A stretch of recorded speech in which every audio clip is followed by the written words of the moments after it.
Majesty. Dak getting two more with a wrecking ball and we're talking about positioning. Gives the opening the Majesty was expecting and waiting for. Monaco gets two. Different senders for both sides coming through, trying to stay in point, trying to also destroy that mindset for both teams. The Riley as well, giving a little bit of extra health, extra armor to Sydney Surfers, and they are the ones. Yeah, I think the biggest issue here is going to be the difference in that rally charge, but Alpine with two early picks, so this could turn around for them unless this EMP comes out and finds a lot of value. But Al up 3, I think it's going to be Alpine team first. Today's match of the week is Sydney Surfers versus Alpine. To get some more information, we sent Mariposa, our super hot, cool, and very epic reporter, out into the field to talk to the players. All right, so you've got a really big matchup coming up this weekend. How do you feel about that? I'm actually looking forward to it. I mean, it's against some people I know personally. I'm looking forward to seeing Mara again, and if we win here, it's gonna solidify us Frio as a top 2 team in standings, as well as just a nice personal, fulfillment, especially after that game last week where he had a pretty big upset. I'm pumped to finish this. Well, realistically, as long as we play to like how we know we can play, I think it's going to be an easy 2-0. How did you prepare for this matchup? I don't think we did anything too crazy, but our scrims this week have definitely been of like higher caliber teams. Like we scrimmed some real top dogs in the league, so I think we definitely prepared to face like high competition. I think it's just getting everything down to muscle memory, so we don't have any chance of choking, right? Mm-hmm. As long as it's muscle memory, like we can just go through the motions. For sure, 100%. Is there anything you want to say to the Surf's Up gamers, whatever their name is? Surf's Up, yeah, the Surf's Up team, the Sydney Surfers. Just, I guess, me and Mora have a little bet going. It's one of their DPS players, and the loser's gonna be singing the Fortnite anthem on the stream, on the Recurve Companion stream. So I'm excited to see, you know, how you vocally perform on Sunday. So I'm really excited for this match. Yeah, it'll be kind of boring, but It's gonna be boring because it's just gonna be the easy 2-0. well, yeah. It's gonna be a resident sleeper a little bit. Yeah, we might have to give him like some space, some Yeah, like a pity. point here and there. Yeah.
Or anything. Oh, Sorry. Wait, we Okay. can run it again. We can go back to the intro. We'll do it again. We'll do it again. Okay. okay. Just pretend. All right. Nothing happened. Just pretend. All right, back.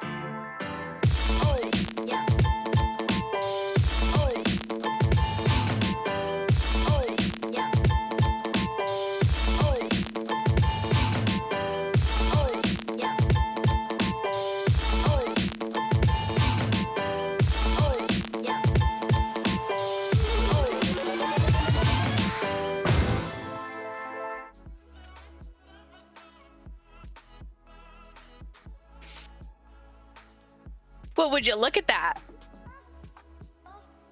Well, hello there, Artemis. Hello! Absolutely first try. Seamless. Yep, this is the first time we're doing this intro, and it feels very excellent. You know, I just got done doing some cleaning. I feel very refreshed and ready to watch some Overwatch. Me too. And we've got an insane match as our first match of the day today on day 2 of week 3 of BPL. Yeah, absolutely. I am extremely excited to be casting this match. It's one I've been looking forward to all week. We have our match of the week to start us out here. We've got Sydney Surfers versus Alpine. Like, that's just, it's going to be really exciting. Yeah, the number 2 and number 3 teams, but they're super close. They both have a map win rate of 80%. And yeah, we're looking at Alpine are the favored to win, but it's probably going to be a very close match. Oh yeah, I'm expecting at least 3 maps. We might even see the fabled 4-map series. I'm not sure, but either way, I think we're gonna go the distance here. We're gonna get a great series of Overwatch. I agree. another reason why Alpine are favored to win here is because they have proven themselves on the map pool already. They have won a couple of the maps that are going to be coming up in this game, so hopefully they can repeat that. And Yeah. I think Alpine is the favorite here for a lot of people. Of course, we'll see once the Preds come in, once people can bet their scrim bucks, bet those points. But, you know, this is either way, it's really exciting. Both these teams going for that number 2 spot, trying to get the best position they can up here coming into this mid-season tournament. So we're going to see if Sydney Surfers can take on Alpine, really, you know, show that they are a top-tier team. We're going to see if Alpine can continue to prove that they belong up here at the top, where everybody's been putting them. And I think either way, like I said, it's going to be fun to watch. It's going to be exciting, and I cannot be more thrilled to be casting this. we can't be more thrilled to have you, Freya. Just if the pink outfit is any indication, I think Alpine are gonna do well. You subconsciously. That's true. You know, I didn't even think about that. I'm rocking Alpine's colors here. I'm really throwing in my weight behind them. So we're gonna see, starting out on Hanamura, both these teams running almost mirror comps, except Sydney Surfers is going to put Texas on the Ashe, and Rifler is going to be playing that Sombra, which is an interesting choice, Sombra in that ball comp, but we'll see if it works out for them, if they can make enough space and use that EMP to win fights. And yeah, already chances down. Mack Truck has to sacrifice his mech for it, but I think that's worth it. Texas gets the kill on Marlon, so that's going to eliminate a lot of that pressure. The res comes out, and Cousin doesn't get punished for it. And I think even with Kumi's going down on the ball, they still might have enough to push in. It's not sure. It looks like Mara and Texas are going to deny that, though. They're going to say, no, stay out of here. You don't get to push in and get all these crucial picks that they need. Look at them just light up the kill feed here and really stall that push before it can even get going. Yeah, we do have some beautiful ball action, though, just stalling the point as he does best. Rifler has switched off of the Sombra and switch to a Tracer pick here, which can be super good. Tracer's hit skill ceiling is so high that she can be instrumental in taking down some of these players here. Especially if you have like a high skill player like Rifler on there, he can get a lot done on his own. Out. But Texas chucks out the Bob and finds those supports, gets a third pick onto Marlon by himself. Texas is going to say no. Even with that Tracer pick, you're not coming in here. This is my point. This is my territory. That's awesome. We love to see that. We love seeing, first of all, we love seeing Bob in general, but not only did Bob get 2 kills, but Texas also got 2 kills. So it really evened out there. Yep. Texas and Bob working together. You love to see it. It's beautiful. Sometimes you just need synergy with your Bob. Exactly. When you're on the same page, anything can happen. Oh, well, Marlon does take out Texas. Wait, Kumi's runs into the mines, and that's gonna leave Meester free to res Texas. So I think Alpine is gonna get stalled a little bit here. They're gonna commit the bomb.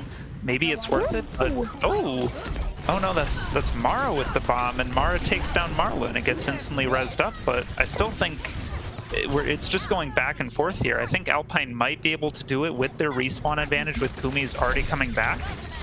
Yeah, I think they're going to be able to cap this point. That was kind of a slow, weird back and forth fight, but it does look like Alpine is going to manage to cap here. Oh, and they invested the bomb. Yeah, this just proves how close these teams are. It looks like it could go either way for a long time there. Luckily, Alpine did close it out, and they actually got them to invest the bomb in that one. So going into this, they look to be having the advantage here. Yep, and Alpine, they're going to use the Pulse Bomb, and it's not going to find anything, but they do have the Trance to push in. They can throw Bob on point here once Marloon builds that up, and with Kumi's Mines, they might be able to get something done. They're going to commit the Trance pretty early here. They don't use it to get aggressive and get any picks, but Hot Dog jumps down onto the plant. Hot Dog might die here. Yeah, Hot Dog just jumped down onto that point, and the tanks were still up on the high ground on the left there, so Sydney Surfers is going to be able to hold this. They did commit Bob and Trance, so it's not the end of the world for Alpine. They still have a lot of ults in the bank, but an interesting decision there. Yeah, and as much as snowballing isn't really a huge thing anymore just because of that spawn change that Overwatch put in a little while ago, it's still nice on 2 CPs to get that feel that you can hold here after the team doesn't go all the way through. It definitely adds to some confidence. Absolutely, and let's see, so Kumi's does go down on the ball, but they're going to be able to get back pretty quickly here. Mara traded out as well, but again, on that Tracer, he's just going to be able to rejoin the fight. Jack does pop those mines on the point, going to make it really, really hard for Alpine to get in here. Bob is going to get a tick. Bob is taking them out. Yeah, Bob gets a tick by himself. That's just the value of just chucking Bob on point and taking a fight elsewhere. He gets you free ticks.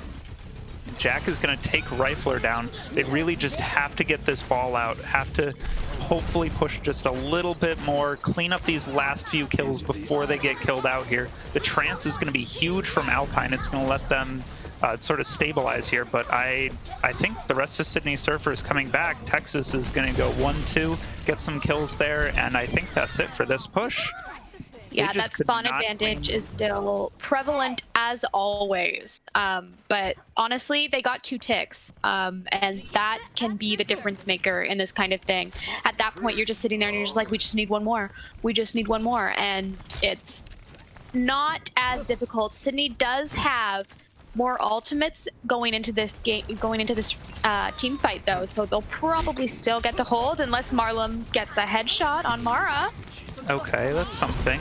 He will come back on the Tracer though, so you know, maybe something will happen there. They throw out the Bob and the bomb very early to try and win this fight. I think Alpine just wants, they're getting picks here. They're gonna keep committing, it looks like. Marlon's gonna come back on the legs, on the soldier. He's gonna sprint back to the point here, and Alpine is gonna make this a full push. They're committing the mines onto the point, and oh no. Oh, but it's the mines from Jack that get 2. That's gonna stall Alpine's push here, and Alpine just has to come back, reset, and try and use the few ults that they have left to take this last fight. They gotta try and build that Trance, they gotta try and build that bomb, and really just make whatever they have work. Yeah, but they must be feeling pretty good about that fight there. They did get a lot of resources out from Surfers on that one. That is true. We're gonna see if Texas can build that Bob before the fight, so that he can use that and really stall out the point. They're definitely gonna have a rally here, so that's gonna be huge. Mac Truck gets and having low. Trans where Surfers doesn't, that could be key. Oh, here it goes. Hot Dog is too late to save Mac Truck's mech, and I don't think they're gonna touch. They're not gonna touch. They stood up in the little hallway up there, and they could not make it to point. I think Kumi's tried, but just got instantly deleted, and then after that, there was no more time. Yeah, they still did get 86.7% of the point completion though, so they must not be feeling too bad about that. Would you like to get the entire thing? Yeah, of course, but at the end of the day, that could be the difference between a map win or not. Yeah, absolutely. They just got so close, but they couldn't take it all the way. They could not get that second point cap, and that might be the difference maker here. We'll see if Alpine can hold them at first, or if they crumble at first, then maybe there's just shot if they can just hold that second point and not let them get up to 86.7%. It's interesting here that we're going to be seeing some some McCree and some Tracer play from Alpine on here. That McCree, if Sydney stays on the Echo, is going to be instrumental in helping taking down that Echo and taking down that Mercy. So we could see some really good play from Marlon here. Of course, if it doesn't work out, the spawn is right there for Surfers, so you never know. Absolutely. And I know Texas plays a lot of Echo. He is very known for his Echo play, so we'll see if he can just go in and get kills all by himself. Rifle dying very early to a pile drive from Mac. I'm not sure what happened there, but he's down, and now Alpine only has 5. They're sitting on the point here. This could be very bad. Texas takes Kumi's down as well, and now it's just a 6v4, so Sydney Surfers just has to walk onto the point here and drive Alpine back into this corner where they can't really do anything against the sticky bombs from Texas. Yeah, you know, the ability to shut down Echo with a hit scan is not going to do anything if they just get picks like that quickly. That must have been really jarring. Yeah, even Jack going down on the ball here isn't going to do much. Mara is going to get that kill on the Kumis, and MacTruck is making this a fight, but I think he's going to die too, and this is looking like it's going to be a very quick cap from Sydney Surfers on this first point. Yeah, at this point it's just cleanup for them, and they must be feeling very, very good about this. Kumi's hogging on the ball, just stalling this out as long as they can. Alright, so it could be worse. It could be worse. It could be worse. But going into this next fight, Sydney Surfers have an insane ult bank. They have Valkyrie, they have Copy, they have Mines, they're going to probably have Trans. Yeah, so we're gonna see if Alpine can hold here. They do have to hold a lot more. Oh, Rifler's down already. That's not very good. The Copy is already used out from Texas. Texas is gonna be on that Cree, gets that kill on the Hot Dog using the High Noon. So now it's just Jack that's dead, but Jack gets rezzed up. The pile drive doesn't even stop Meester from getting that res in with the Valk, and now Chance is going to clear out those mines using the trance, keep his team alive, but wait, members Meester falls to the mines. Members of Sydney Surfer are going down. Alpine with the spawn advantage, I think they're going to hold here. Yeah, that was crazy. I think Sydney Surfers, what they were trying to do there is just throw as many Qs at them as they can in order to secure that point, because at the end of the day, as we all know, Overwatch is a Q game. But it just did not work out with the spawn advantage, and they used a lot there and didn't get much, and they got a tick, but beyond that, not much payoff. Overwatch is a Q game, and I feel it every time when I'm staring at those 20-minute DPS queues. But we're gonna see Alpine now has some more resources to be able to fight against Sydney Surfers. So Sydney's gonna chuck the bomb in. Mara's already gonna go down from Rifler. So I think Alpine, if they play this correctly and smartly, they should be able to hold here.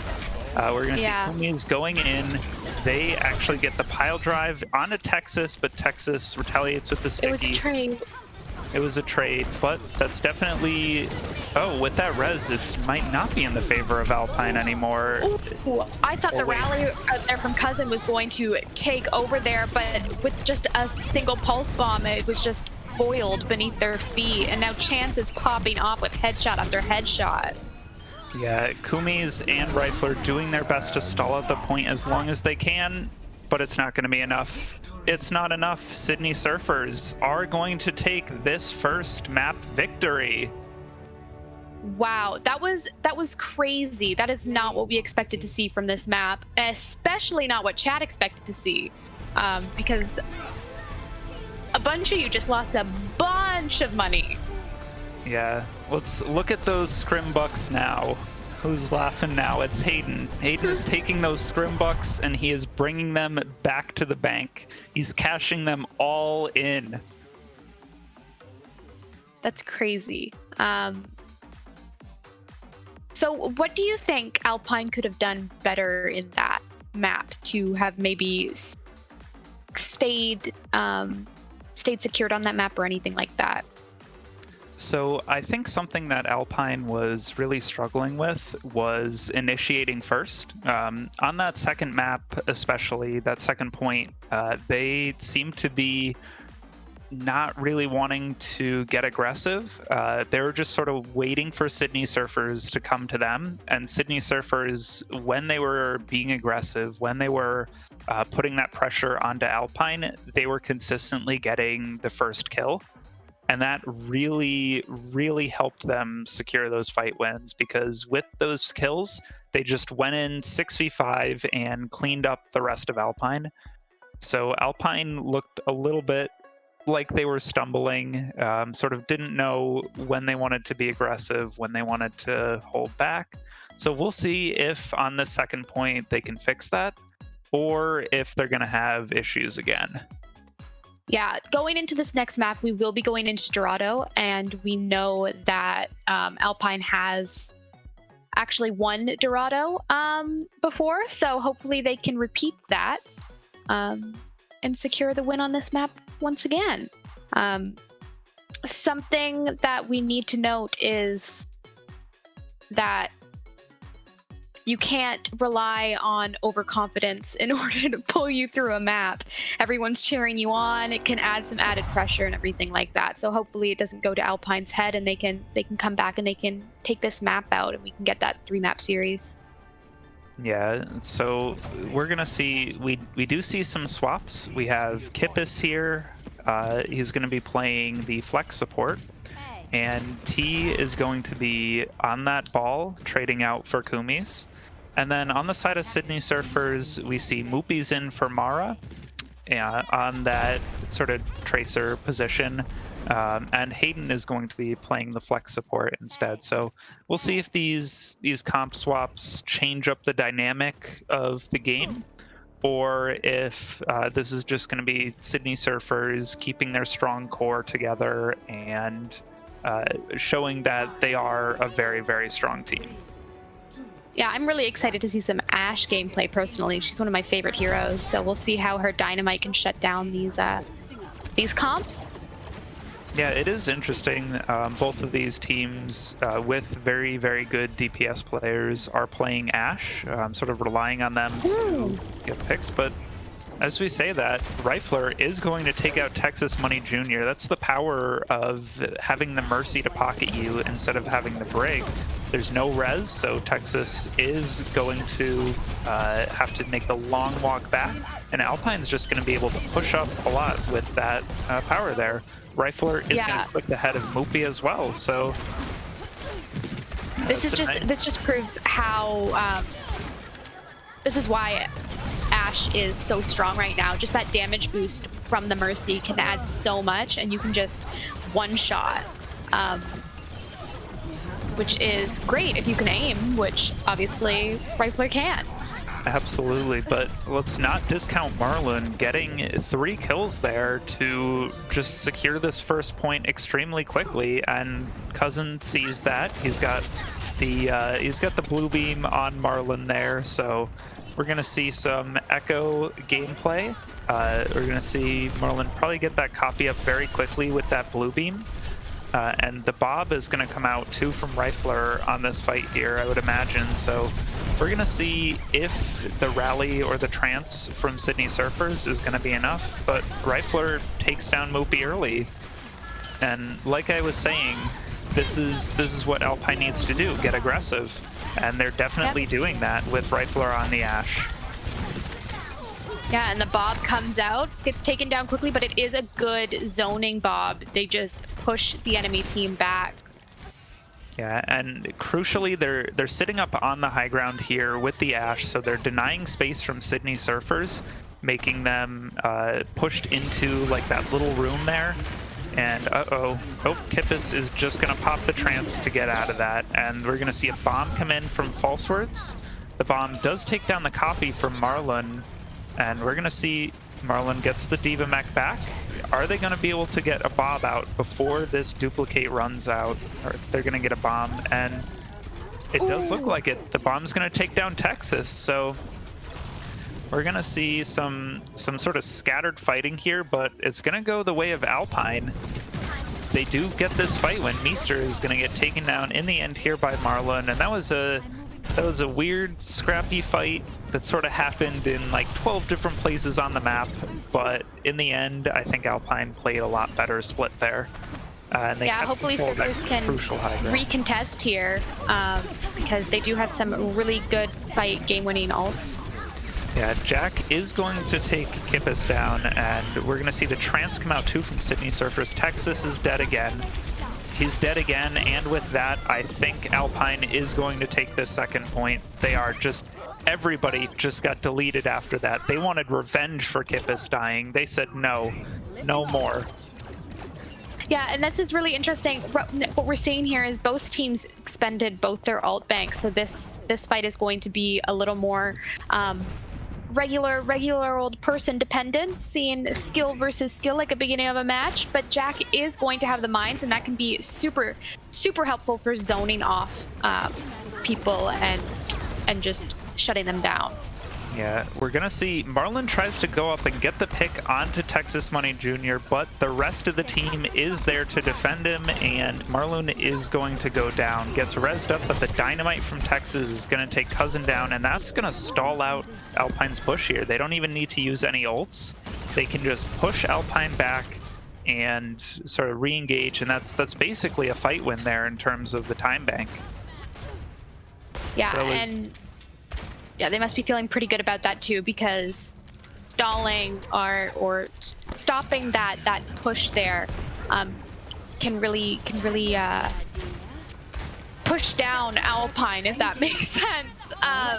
Yeah, definitely. We saw them struggle to get aggressive. Oh, Rifler just has Texas's number on this map here. It just keeps getting headshot after headshot, taking Texas down, but T does get killed by false words, so we're gonna see the bomb come out, the remech come in too, and this might be the point where Alpine's push stalls. They just didn't get aggressive enough when they needed to. Texas is going to you know, get some shots in here, but it's really false words sort of protecting the team and going in on those engages, getting those crucial kills. That's making sure that Alpine can't push in here. yeah. Alpine coming into this next fight do have an insane ult bank, so hopefully they can utilize that and go on the more aggressive front like we saw them do earlier. We want to see them copy that and continue to push, because when they do that, they get extreme success. Yeah, and we're gonna see Marlon changes over to that Hanzo, sort of realizing that Echo is not the play here. How Texas dies to the bomb. That's actually huge there. Is gonna get rezzed up, but Hayden is going to be traded out instead. So Alpine is still here with 6. T got rezzed up, but T dies immediately You hate to see again. that. Oh, Moopy. Now it's Moopy's turn to pop off. Let's go. Let's see if Moopy can carry this fight. Moopy cannot carry this fight, but Alpine does stuff false words into the corner there, takes him down, and they're going to push into this last little bit of Dorado third here. There's definitely going to be a stall that's coming out from Sydney Surfers. You see they switched over to the Doomfist. Jack on the cart there trying to stall it out, but Bob in the corner. Bob might take down Mack Truck here. Yep, Mack Truck is demacked, which is very, very important. So now Sydney Surfers can just get really aggressive, stuff them into this corner here, and they're not getting any kills. There we go. Texas and Moopy heard me, and they said, okay, sorry about that. Let's punch them all in the corner there. Freya, don't talk shit. And they came in and they were ready. What I am not happy seeing is Doomfist as a support. But you know, it is what it is. Obviously, we're going to be seeing how Doomfist can shut down these comps. He's a little more difficult in this meta, but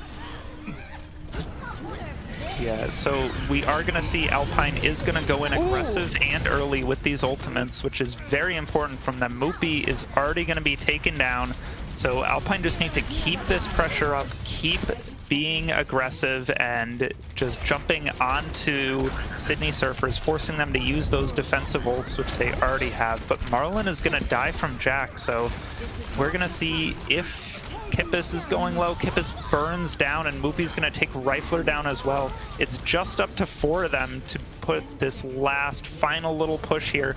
Bob and False Words are going to try and stall at this point. We're going to see Jack come in. Jack gets a big slam, and Alpine, there's just 3 of them trying to make this last final push work. Mack Truck is going to be the first to go, then Cousin, then T, and now finally Marlon is going to get bullied out, booped up, and that's it for Alpine's push. Wow. That was a nice stall coming out from Sydney Surfers. Yeah, they must be feeling really good about that too. They absolutely made that work.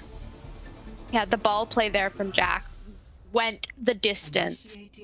That's why ball is so good right now. It's not because of anything like a hit scan player where you have Widow that can just take people out. It's the constant pressure that you put on the enemy team because he just has such a huge health pool. Just rolling around and rolling around and rolling around and rolling around. There's not much you can do after that. You just have to try your best. That's what I can say. Yeah, absolutely. It's really hard to deal with a good ball because they know how to get in, get some damage in, and displace your team, and then get out without dying. Especially with that personal little barrier he has, and being able to just roll around and get those health packs is crucially important. So good ball players are just very annoying to deal with. You really have to be coordinated as a team and be able to deal with them. Yeah, for sure. It looks like Marlon is taking out the Hanzo once again, so we're going to be seeing more Hanzo play, which is always exciting. Yeah, I think Marlon has been very strong on this Hanzo, so I'm excited to see him play that some more. We're going to see Sydney Surfers do an interesting little rotate with 4 of their team up towards the back here, and we're going to have Moopy and Jack getting ready to dive in. Now we're going to see... Oh, interesting little green screen there. Thank you, Solomon. But we're just going to see a fight go on, and Alpine just gives up the high ground kind of freely there. I really think they should have contested that more. But yeah, I honestly don't think they were expecting it, though. That's not something you usually see. But with the Brig on the side of Sydney Surfers, that was a huge key getting the high ground there, because Brig can't really do anything if the people are just hanging up top. Yeah, absolutely. So we're going to see... Now Kippis is rezzed up. Marlon is taken down by Texas, though, so that's going to be very important pick there. There's no res on the side of Alpine because they already used it. Cousin is going to pop that Valk, try and keep the 4 members of Alpine alive still. Let's see, T is going to die. Kippis getting very low, but Mack Truck eats that sticky bomb from Moopy, so that's going to be pretty important here, I think, if they can keep that stall going. Mack Truck dies, but Jack is down as well, so they might be able to make this work. Alpine is getting the kills they need. There's just a Bob there. Bob is going to do Bob things, though. Bob is going to do Bob things. Sometimes you just need that 7th man on your team, and he carries. That's true. Let's give a round of applause for Bob. Robert is putting in work, getting those kills. He's the core, the pillar of the team. Yeah, and going into this next fight, both teams have trans, so we might be seeing some trans-on-trans action once again. They do have dragons on the side of Alpine, but there's not much... We don't have a Zarya on their team, so there's not really a huge fight-winning ultimate, but it can be huge for zoning. You can really force some people out. If they can force them off the high ground with that, then that might be really important. They can secure this high ground and shoot down from them from above, and that's what it's going to look like they're going to do. But False Words is going to throw out that Diva Bomb. Cousin gets caught by it, so now Alpine is fighting 5v6, and they don't even have the res up to bring Cousin back. But Jack is going to die here, so Alpine playing a little bit slowly here, letting some card space be taken, and then they're going to go back in once Cousin is back. Mack Truck is going to go down. We're going to see he does die before he can remech, so that's actually huge from Texas there, getting that kill on a Mack Truck. We're going to see Hayden, he's going to use the trance. The trance from Kip is coming just a bit too late to save Marlon, and Moopy is going to find the pick on a Rifler on the high ground, so I think this is going to be Sydney Surfer's fight win here. Alpine is trying desperately to contest this second point, but Sydney Surfers, they are pushing it through. Yeah, but we have to take a moment to appreciate what Alpine did there, and to definitely bring it into your own games when you are at home. They knew that their main support was down, and so they waited. They let Surfers take a little bit of that cart presence because they knew that just the Zen output of healing wasn't going to be enough for them. It would have been nice to see it work out, yeah, but they still played that really well. Yeah, Meester is getting very, very, very low here, but Hayden is going to keep him alive with that healing orb there. So now with Mack Truck's Diva mech being taken out, he's going to need to sit back and build that back up before he dies. Oh, it's going to be a big bomb. That's a massive bomb. That is a fight-winning bomb, and it might even be a map-winning bomb here. Alpine with 4 minutes left to hold here is going to have to go for a desperate stall at the end here. We're going to see if they can make it work. T is going to dive in on that ball, but Marlon and Rifler, the DPS from Alpine, are taken down, and one by one, Alpine fall, and they can't even touch. Sydney Surfers, in an extremely dominant 2-0 fashion, take the win over Alpine. That was crazy. That is not what most people expected going into this match today, especially considering it's our match of the week. Sydney Surfers showed up. They were ready.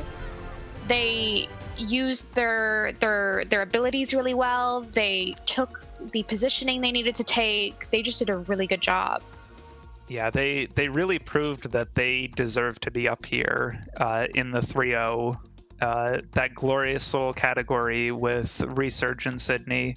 They just proved that, yeah, they belong there. They're an excellent team. They're working together very well. They're being very aggressive, which is extremely important, and they're getting these wins. Who do you think showed up the most in this game? Like, who would you give your Freya's 5 head to this match?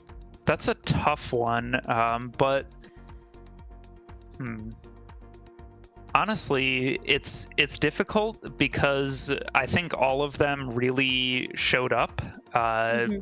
But you know, if I had to pick just one person to give Freya's little Katboy to,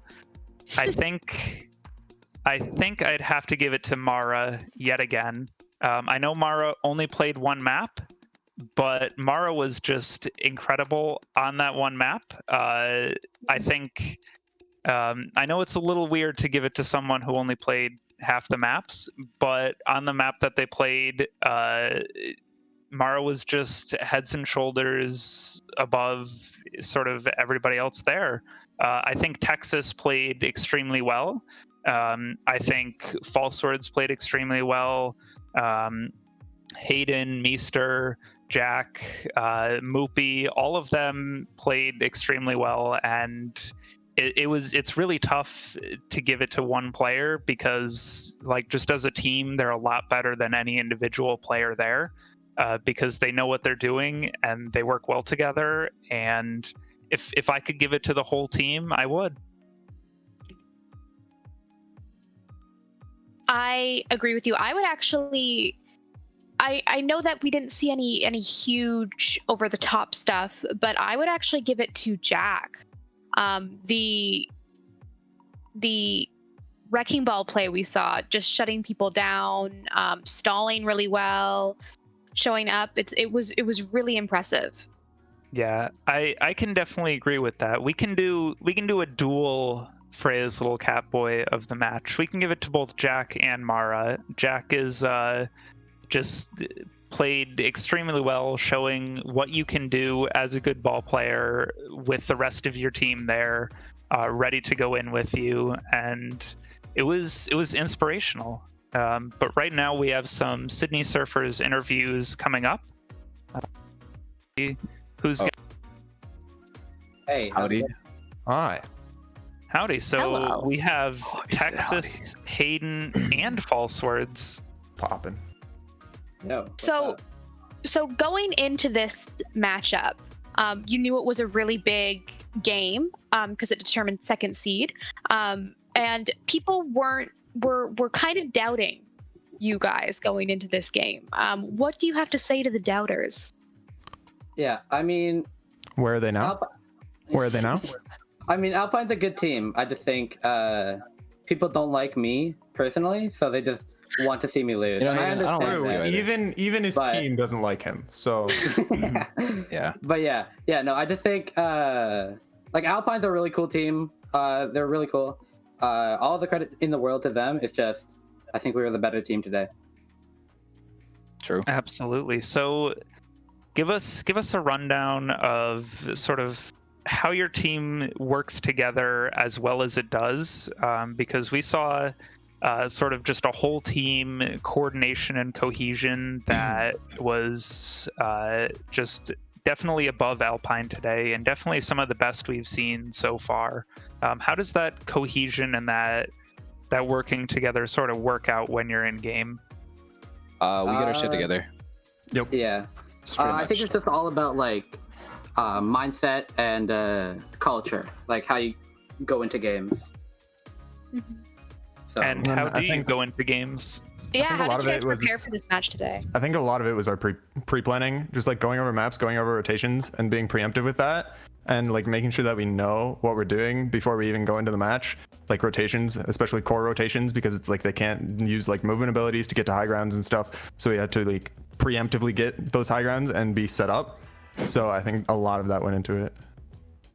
Yeah, we saw on that first point on Dorado, you guys went around the back way to get on a high ground and sir. push Alpine off, and that was extremely important in getting you that first point win. So it really showed all your planning that you put into it.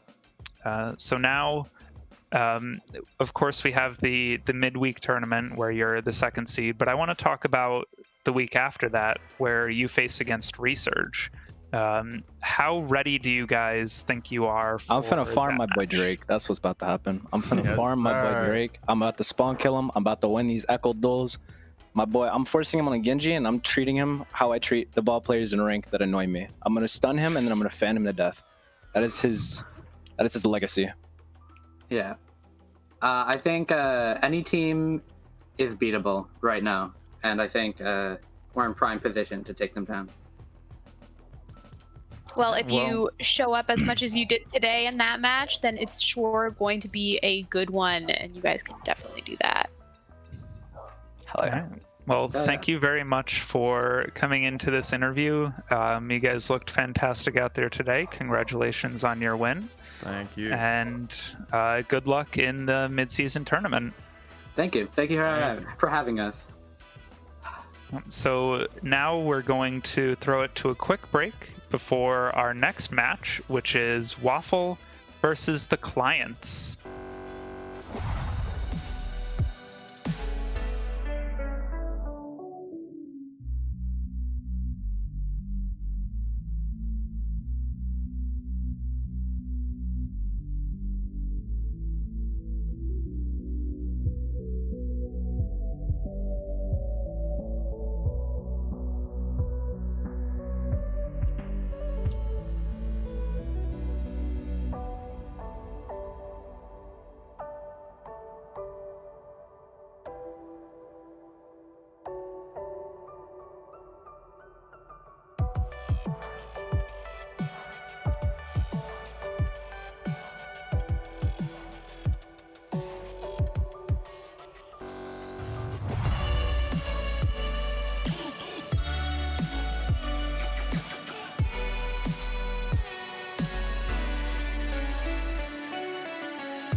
Welcome back. back.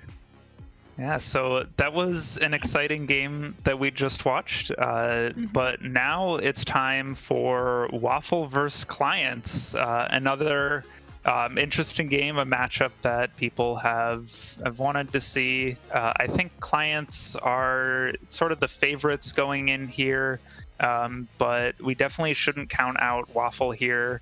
I think both these teams have the potential to take home the victory today. And we're going to see if Clients can live up to their high expectations, and if Waffle can take home the victory, really prove that they deserve to be rated higher than they currently are.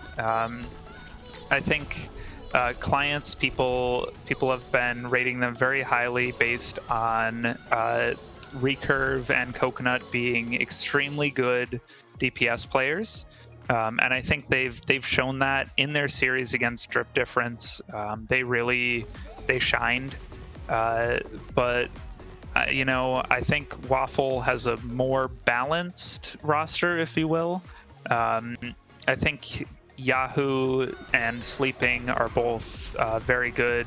Yahoo's not quite up to Recurve's level, but is still a very strong DPS. And I think Sleeping on that support lineup is really going to give them the depth they need. So we'll see. I think this has the potential to be an exciting match. So we'll see if Waffle can prove that they're a lot better than they're currently rated at. They had a very close game against Malding that they very easily could have won. So, you know, we'll see what ends up happening here. Oh yeah, for sure. And just looking at these teams on the list here in the standings, some people that may not be frequenters of BPL or this community might look at this and think, why are Clients the favorite to win here? They're ranked 12, while Waffle is ranked 6. But just like Freya said, what we know about the Clients DPS line is that they know how to play the game. Yeah. So absolutely. So we're gonna see if they can keep that up. If Recurve and Coconut can show just why people talk about them so much, and I think that if Clients show up big here today, then they're gonna prove, you know, that they deserve to be in that 2-1 spot, and that they deserve to be up there, you know, with a lot of those higher rated teams. And, you know, I'm excited to see what ends up happening here, if Clients can prove their dominance, if Waffle can bring it close or even take down another very highly rated team. So we'll see. We're gonna start out here on Anubis on this sandy little map here. And we're going to see some interesting compositions come out from both teams. yeah, it's going to be an interesting match. Are we seeing? They're sticking to Moira Lucio. Yeah, and this is something that I've seen teams play more and more. It's definitely a very aggressive team composition. It kind of plays like Rush, except you have Monkey instead of Reinhardt. So Monkey can jump in and be a lot more mobile, which is very important because you have more mobile DPS, mobile supports, a mobile off tank. You really just want to play kind of like a mixture of dive and rush. I will see if Clients can respond to this really well here.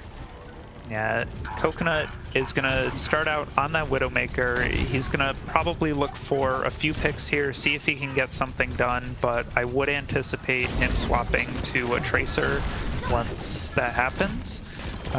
But it does look like he's going to stay there for now. Jordan already being taken down on that Diva mech there, and he goes down as Baby Diva too. So Yahoo is going to find Osiren in the back line. Gavin's falling low. He's falling low. He does get taken out. Coconut gets the kill on Adubu, but without supports, I'm not sure if Clients can keep pushing in here. but as I say that, the supports from Waffle go down as well, thanks to some incredible ball play from Hyper Knight. And I think they're going to clean up this point and get this quick first point cap. Yeah, that was probably a good call from the clients there. They saw that they had both their points down, but they already had the point presence that they needed in order to cap that point. At that point, they were just like, nope, we're doing this. We've stuck to it. We're sticking to our guns. We can reset if we need to, but it ended up working out for them.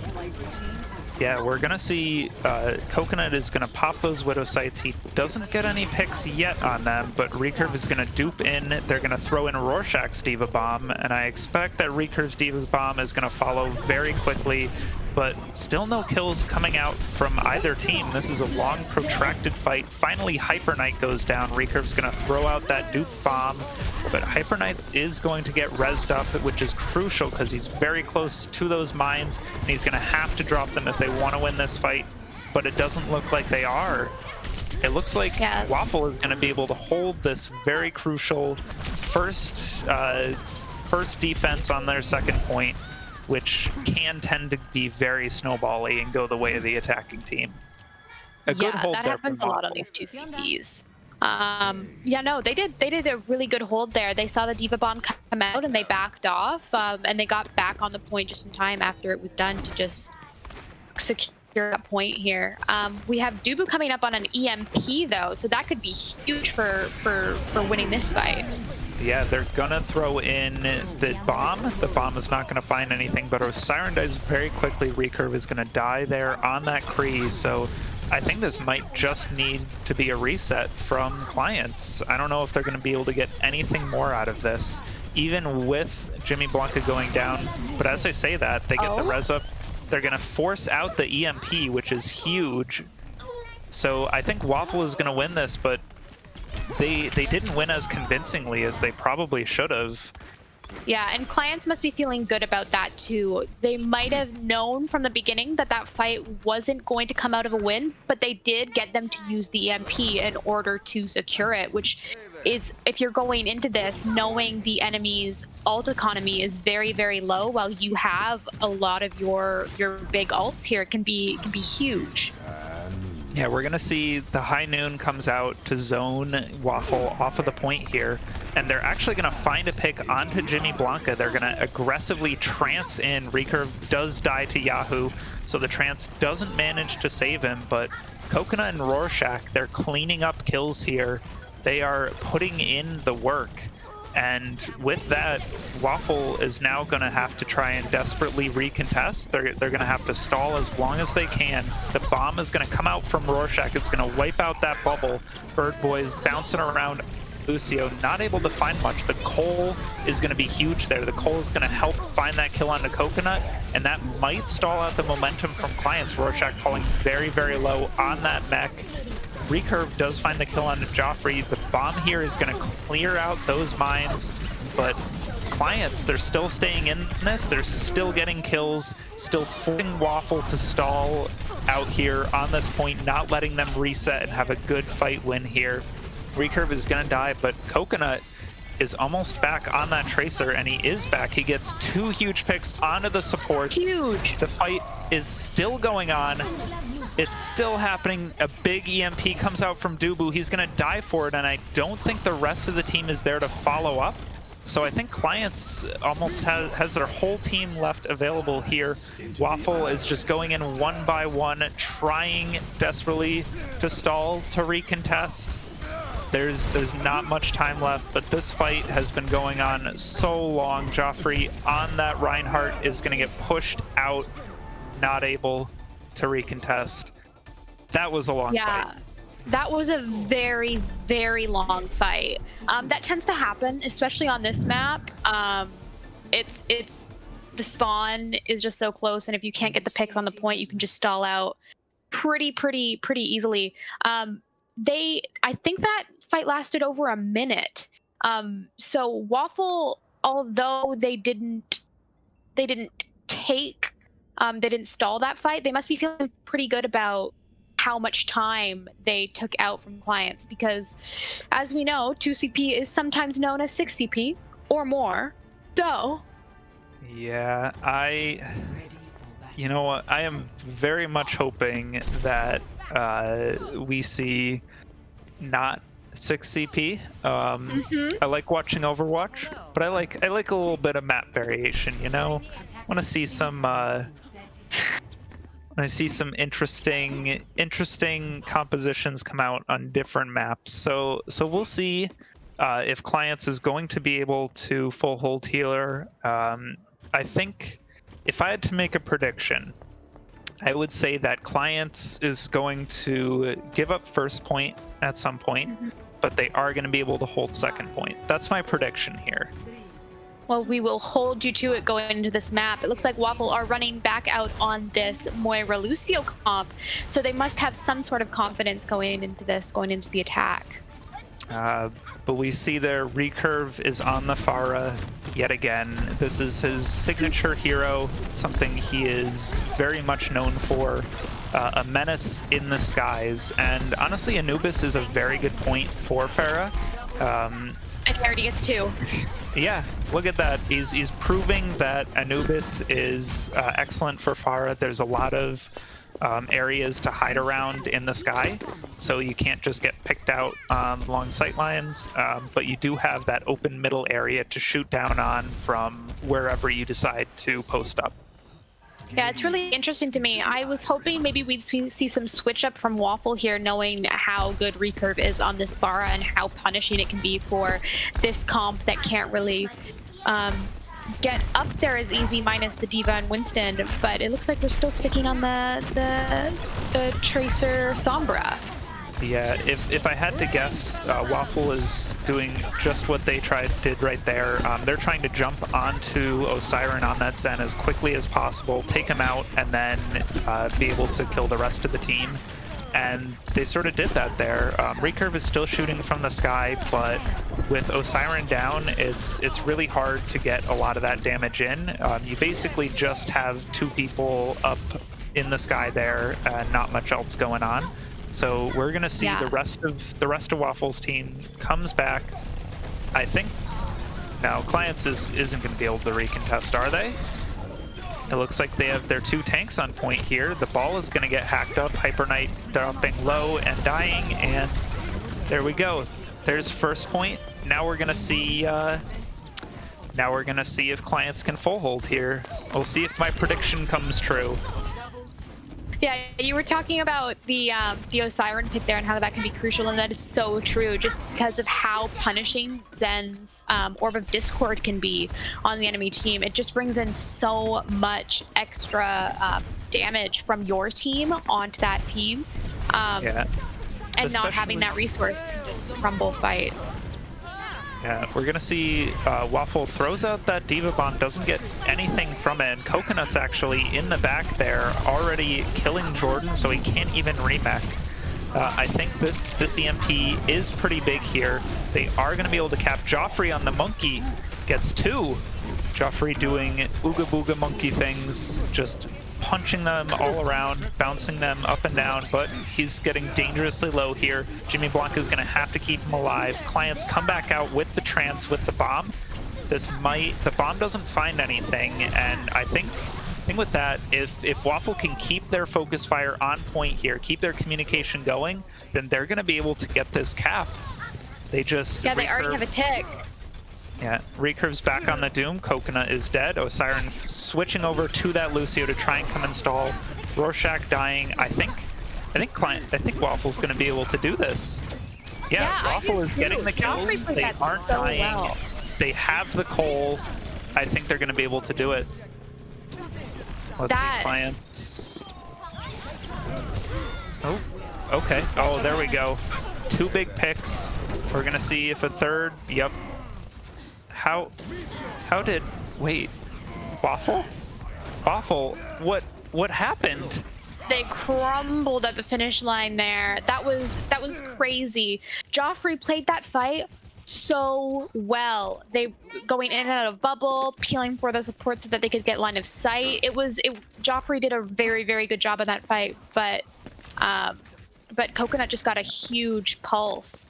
Yeah, so Coconut was able to sort of center that pulse on the whole team of Waffle and get a lot of damage in so that the rest of the team could go in, and with what little damage they had going in 1-by-1, they still got those kills. So already Yahoo is going to die on that Tracer, so we're going to see some hog and ball from clients, a specialty here. But Joffrey is going to die. Recurve on that McCree going click, click, click, getting those kills. That's going to be another fight loss from Waffle. Yeah, they tried to combo EMP bomb there, but it just didn't work out for them that time. Recurve just got that headshot on the Tracer, and it was kind of just crumbling from there. If you have more bodies, you usually win. Yep, that's how it goes, especially on 2CP when you just have that crazy spawn advantage. It's so hard. We're going to see Waffle switch up to double bubble with the Reaper. An interesting choice of compositions here, especially against the Hog from clients, but I think they can make this work. They just have to really commit with the jump with the rest of their team.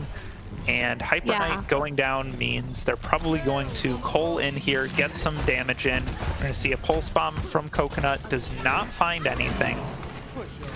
But Recurve with the high noon does find Yahoo. That might be enough to stall out this push, especially with that kill that he gets under Bird Boys. I think that might be it. Yeah, Waffle is playing and this Rorschach was way too pushing slow. them back. Pushing them back with the whole hog. Yeah, I think Waffle was just playing way too slowly there. Just not making that work. We're going to see... oh, well... It's a little bit us. of a pause there. Hello. We're back to us. Yeah, no,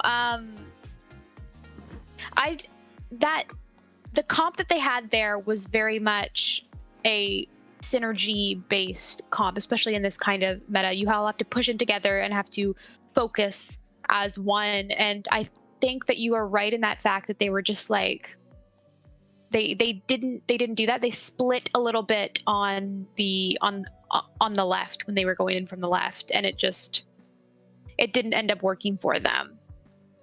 Yeah, absolutely. And we saw at the end of that little fight there before our pause, we saw 4 members of Waffle were sitting on the low ground by that mega while the rest of clients had point control, and Waffle were just sitting there not being very aggressive, which in 2CP you don't ever want to do.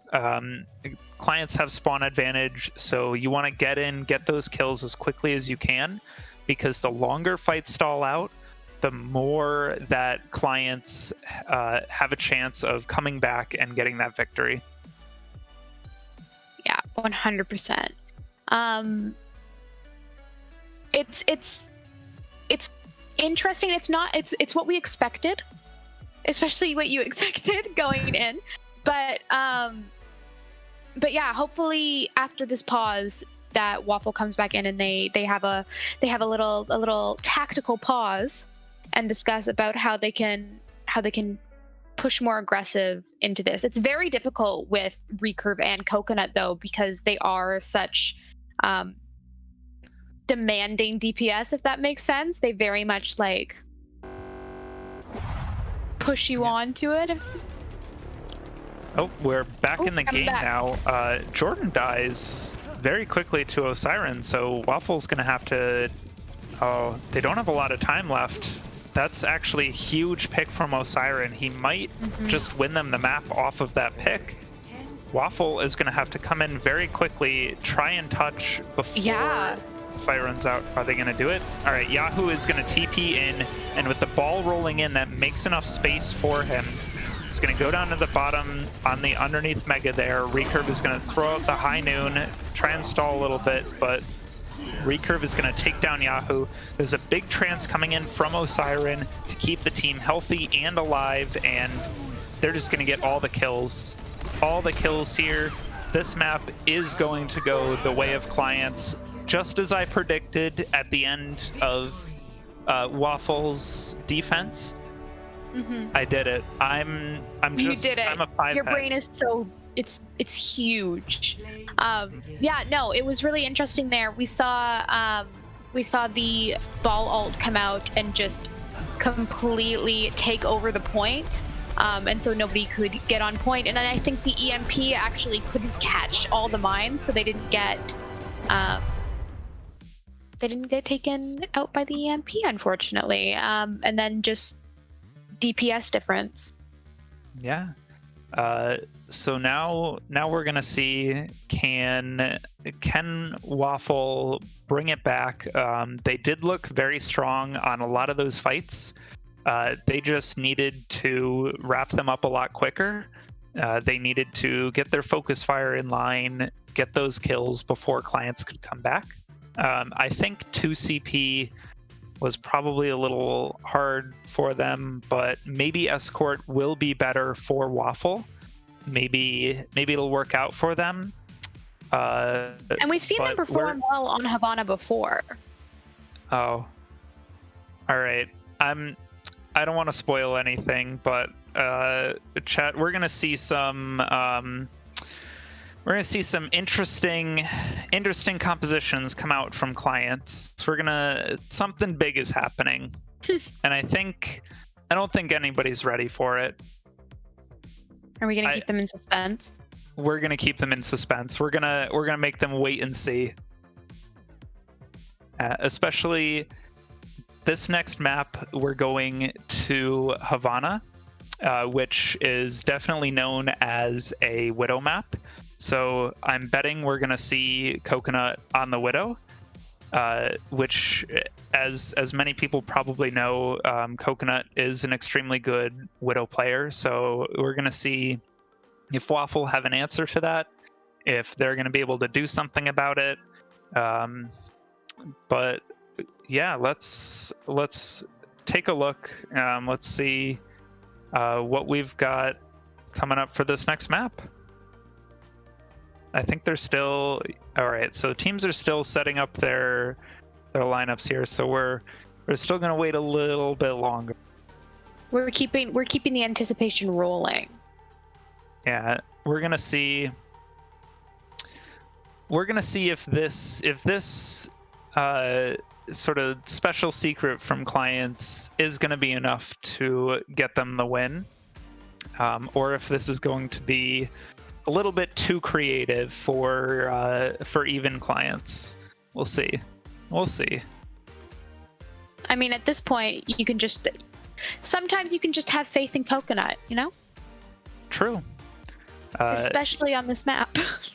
Yeah, honestly, if I were a gambling man, which I'm definitely not, I would put my money on clients. I think that Havana is a very Widow-heavy map, and I think clients just have the better DPS players. I think Yahoo and Dubu are very good, but they're just not at the level that Recurve and Coconut are at. So we'll see. I definitely don't think we should be counting out Waffle, though. They might have some tricks up their sleeve. I think if they play the rush comps that they played, and if they play them well, then they can definitely take out clients. And I think we're in the map. We're ready to go. Ooh. So now we're ready to unveil the secret. That's right. We're getting Recurve on the main tank. Yeah, so this is going to be interesting because that also means we have Rorschach on DPS. I am excited. I am just ecstatic. We're getting the Recurve main tank. We're getting Rorschach on the Genji, on the DPS. I could not be happier. This is going to be a fun match. Yeah, for sure. And we already knew it was going to be a fun match going in, especially because we're getting some Reinhardt play. And we love Big Hammerman swing. We love to see it. Yep. So let's see some Rein on Rein action, some Rein Zarya gameplay. I am ready for it. Yeah, and Waffle here looked like they are going to try to be holding close here. Oh, and which Recurve's is- already dead. Oh, Nope, Recurve's already dead. but Coconut. Coconut right. kills 2. This is... Okay, so Clients is still relying on their DPS. Recurve, not the most inspirational Ryan player I've ever seen, but Coconut said, what are you doing? I'm just gonna get some kills. Let's please win this map. I want to go to bed. Honestly, you can see that just by the fact of Coconut already almost has sights. Like, that's crazy. Yeah, and they're gonna get pushed up. We're gonna get some Reinhardt versus Reinhardt battles here, smacking each other. We get some Ana nades thrown out. We're gonna see if a big Ana nade can actually turn the fight. We're gonna see if Recurve can block an Ana nade, which would be very inspirational from him. And he does not. Nope. He gets anti. not. He is 1. He is so close to dead, but they don't kill him. He doesn't die. Carts gets 2 from Clients. Coconut claps back onto Bird Boys, but I think that's a fight loss. Wait. No, Coconut is just gonna click the head of Ana, and that's probably just gonna be a win there for. We got double dragons. Interesting. They were looking at each other. They were loving each other. We get the shatter block. Recurve blocks a shatter. Let's go. Let's get some claps in the chat. What a shatter block.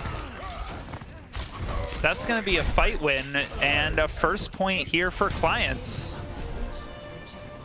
Yeah, that was something else. We saw Reinhardt properly use his shield. Insane gameplay. Absolutely insane. Let's not talk about how Coconut is actually carrying this map here for Clients and just clicking the heads. This is all about yeah, look, as I say it, he just doesn't already down. But that was a huge nade from Sleeping, but it does not matter because Coconut just says, I eat supports for breakfast. That's an interesting grab there from Waffle. I'm not sure it was worth it. Rorschach does die, but the rest of team from Waffle here is not there to back them up. So that's a... It looks like they are going to be pushing back together though, which can be key here. They're going to take the high ground on this rotate. That's a big grab. The beat is going to hold them out, but Recurve is going to be able to get some smacks here.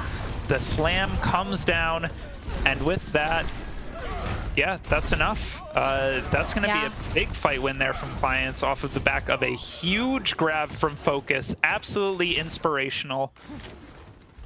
And Recurve just smacks. We can't discount Focus here. I know Recurve is the big name, and we all love to see Rhine, but Focus is doing a very good job on off tank here, just bubbling when necessary. Go. We have the nanoed Widowmaker. Let's go. And Coconut does not find any kills with the sights and the nano, but it's okay. It doesn't matter. It's okay. It scared fine. them. It was tactical. They were scared. Honestly, I would have been terrified. Yeah. Honestly, they're playing a little bit defensive here. I think they just, with their team comp, need to get a lot more aggressive. Need to smack in. We're going to see if Recurve can block another shatter. Nope. Recurve is dead, so he does not get to block a shatter. Jordan dies too, but honestly, that's worth it. Clients have to back up. They don't have their main tank. They do not have their Lucio. They need to reset and get back up here. Yahoo is going to get up onto that high ground and find the kill onto Coconut. I think Waffle needs to be playing more aggressively here. Clients, even with that death, are going to be taking a lot of space. Focus jumping down, he gets very low and he gets sniped. Jordan with that big snipe. Recurve dying yet again. This is what they need. They need to get aggressive. They need to get these fight wins here. Yeah, 100%. Especially with the kind of team comp they have. We do have the the Widow coming out on the side of Waffle, and Coconut actually switching to the Genji here to hopefully try and shut that down. But the clients are looking pretty good in terms of ult bang. Oh, that's a nice Huge grab. nade from Osiren. Oh, that Osiren with that nade did so much work enabling Coconut to get those kills.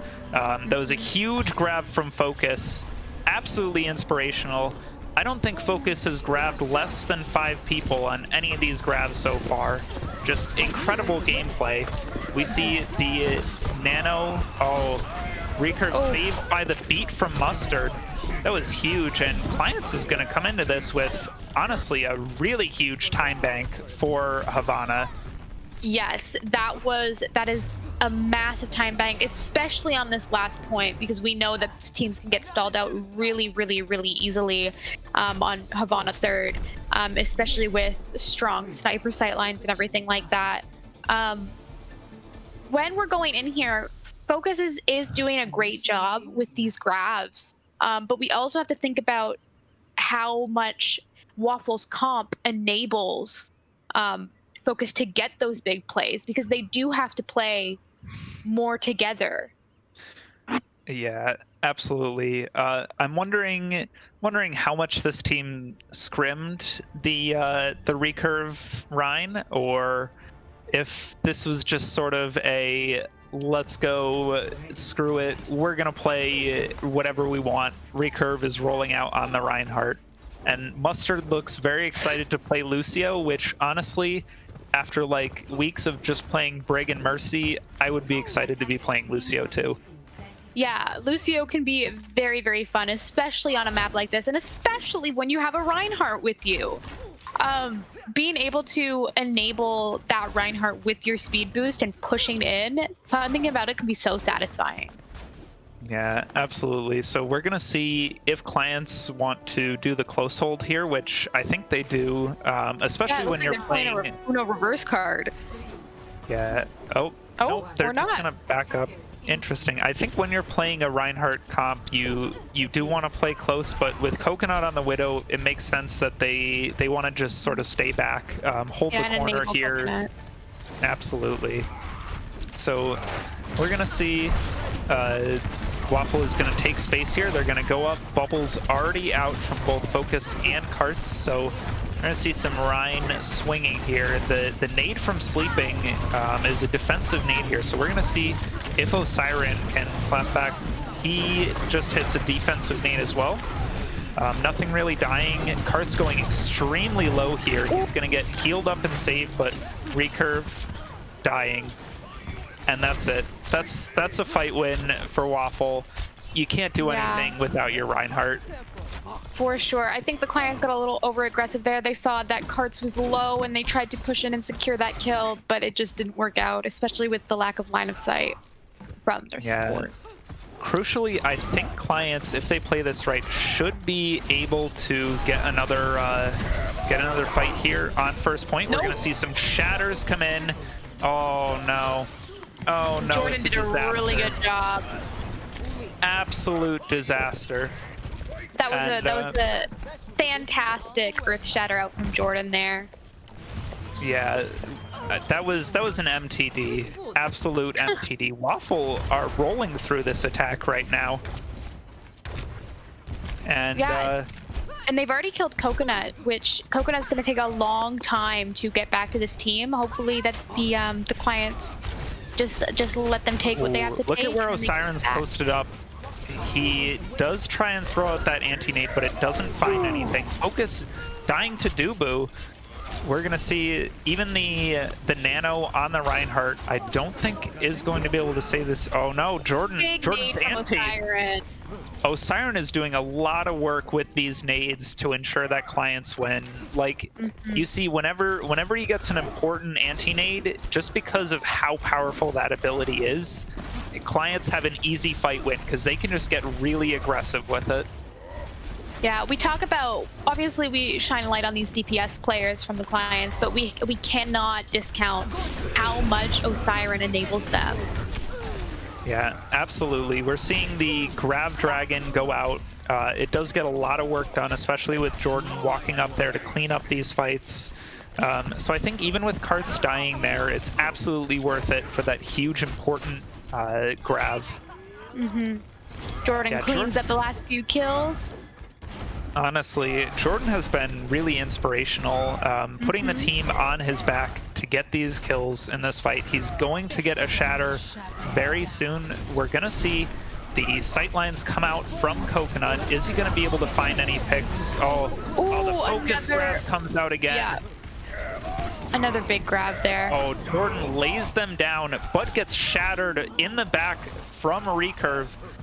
And that's going to be a fight win because Recurve just drops the shatter onto 2 members of Waffle, lays them out. So it looks like we're going to be getting actual mirror comp action here. Hopefully we will be able to see some nano blades coming in, but... Let's go. Some good old-fashioned Overwatch. We got Rush. We got dragons. We got a huge dragon from Rorschach. And then Coconut just going in to get those final kills. Sometimes, with how good Focus's grabs have been comboed with Osiren's nades, sometimes you just need to throw the dragons out and you get those huge plays just from that kind of ultimate, and it's very nice to see Rorschach get his time in the spotlight.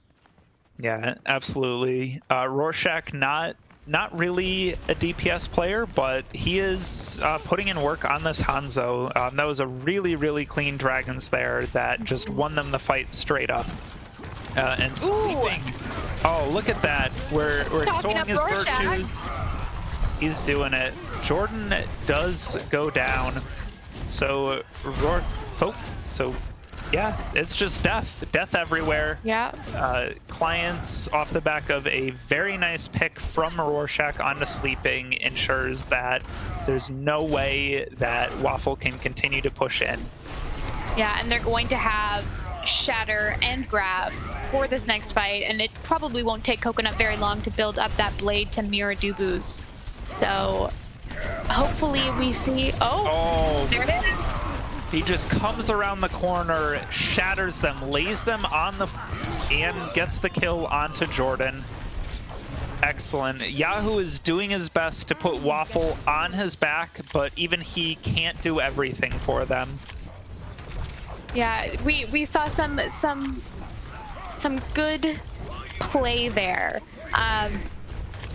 Yahoo did a really good job denying the Lucio with the dragon. Focus grab, it comes out, but Jordan with a nice shatter to deny that grab and lay them out so they can't take advantage of it.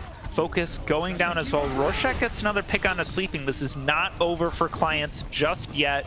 Rorschach goes down. They still have the nano blade. They can still pop it out. Oh no, they don't get the nano in time. Coconut just had to go in with a dry blade, and that's not gonna win you the fight.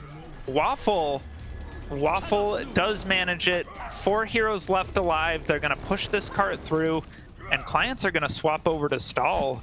I think they're gonna try and stall out this. It might work for them. Oh, look at that grab. That grab catches a lot up on the high there. And then Dubu just cleans it up. Doesn't even need the blade. Oh my god, Dubu, that was huge. Excellent. Just dashing through that grab, getting a lot of damage in. Just throwing it in after Karts' grab. Very inspirational. Yeah, no, 100%. And the best part about it is that he still has blade for this next fight. That was really nice. The unfortunate thing is that Waffle are going to have less of a time bank if they do cap with time than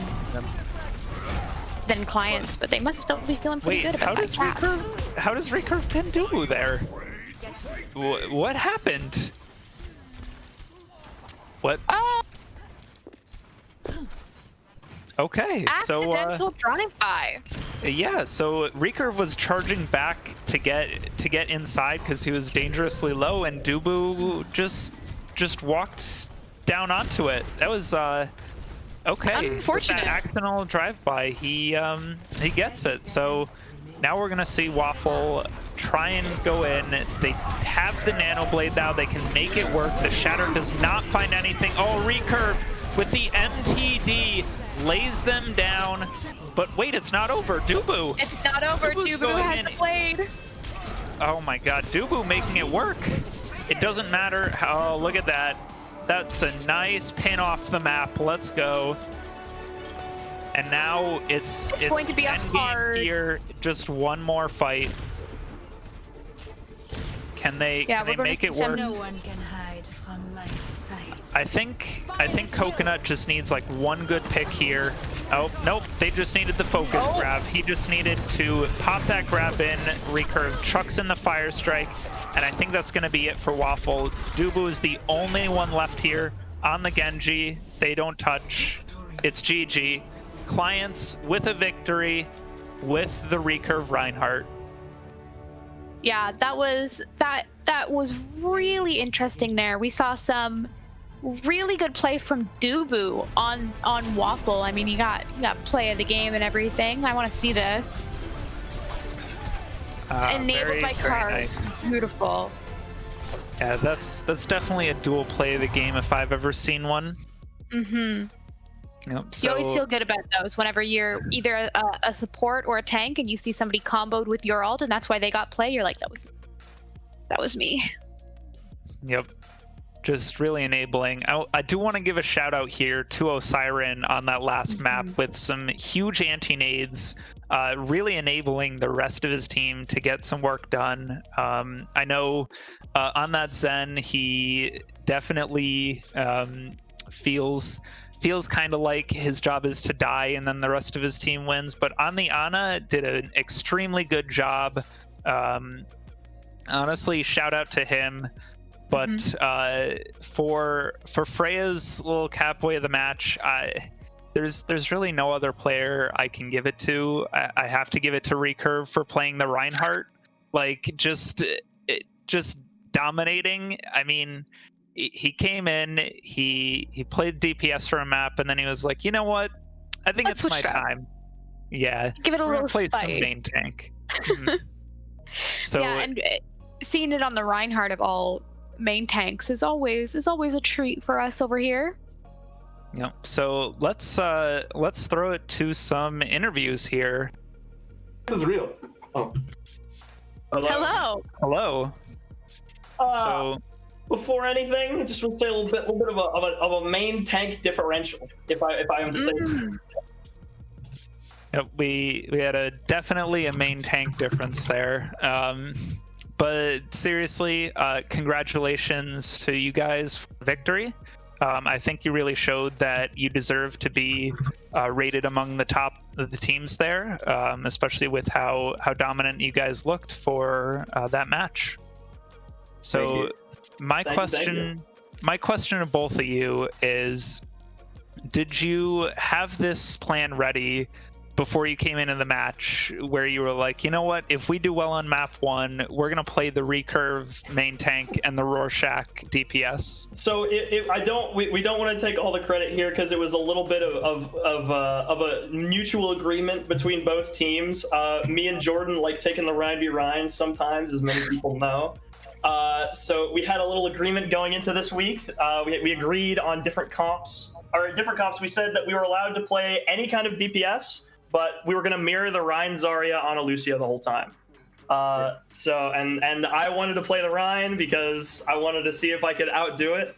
And sometimes you do take a nano off the map, but you take the other line with you. So that's all there is to it. It's that easy. Yeah. For those of you that you might remember, Recurve Jordan shot Reinhardt 1v1 in Goats, where they took a shot after every shatter. So we figured, the results were inconclusive. We had to run it back to see who was the true champion.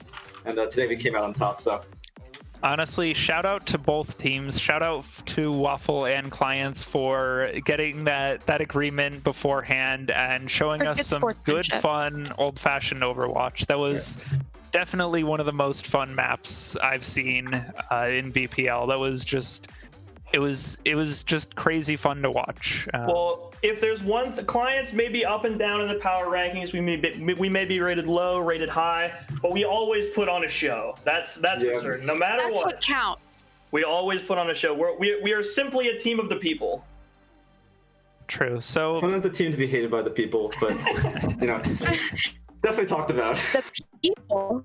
Talk about the people on your team. Who do you think, if you guys wanted to shout out one of your players for coming out today, who are you shouting out beyond yourself?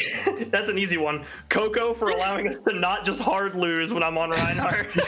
Because I guarantee you, if I don't have Coconut on my team, I get sauced that entire map.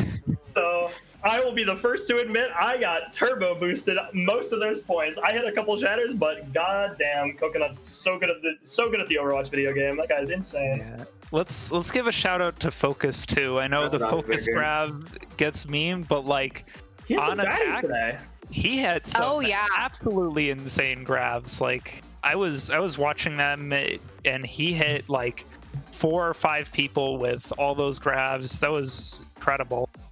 And like I said earlier, I don't know if you guys heard earlier, but I definitely want to give a shout out to Osiren for doing a lot on the Ana. With those, so really incredible play.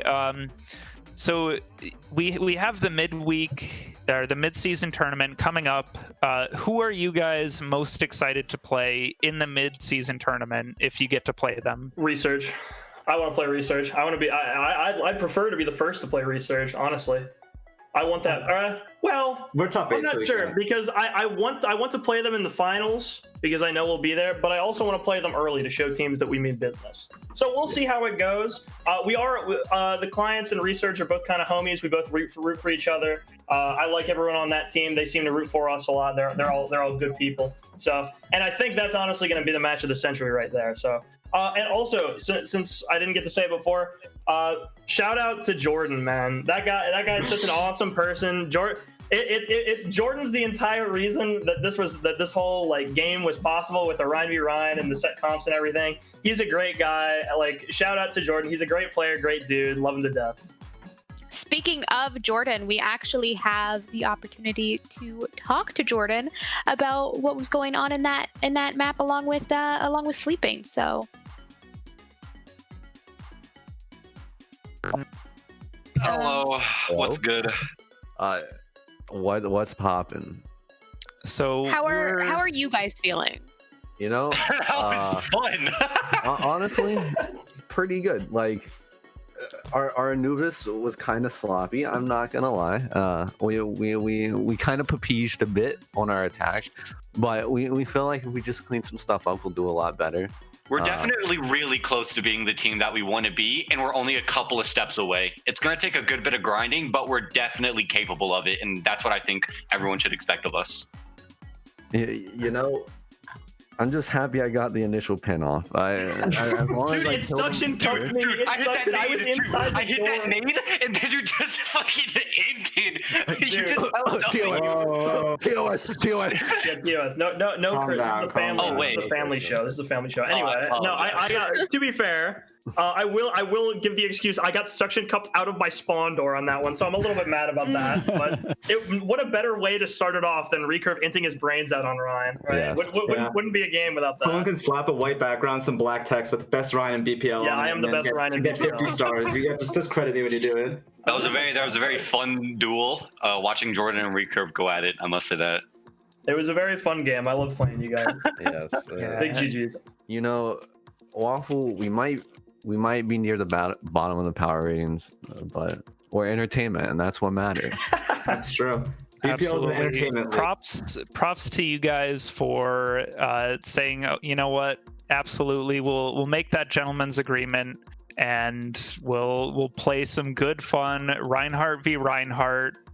Lucio, Ana, Zarya, some good fun Overwatch. I also didn't mention it, but we also vetoed Sombra for the people's enjoyment. Right at the very end, we were just like, wait, we didn't say no Sombra. And me and Jordan real quick, we're just like, yeah, no Sombra, right? And he's like, okay, sweet, we're good.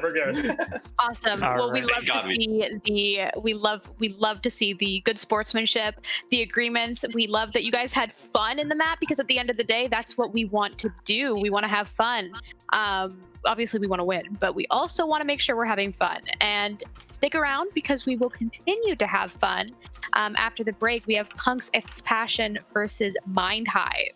So that's going to be an interesting one. And I will be on the companion stream immediately after this. Yes. So, Wow, he's there you go. Absolutely, I'm a complete sellout. Are you kidding me? Everyone always remember hashtag Scrim Gods. Scrim Gods, true. Hashtag Scrim Gods. Yeah, twitch.tv/recurveow. All right. All right. It wasn't me. It wasn't All right, me. get him out of here. Get him out of here. Get out of here. GG's, guys. Thank you. There they go. Wow. All right. Well, interesting first games. We'll head over to a quick break. We'll have a whole bunch of new staff that are coming in. We're doing a whole shift around, so give us a few minutes. And you get to experience the very first Invictus cast. That's right, Invictus cast. We'll be right back. Don't go anywhere.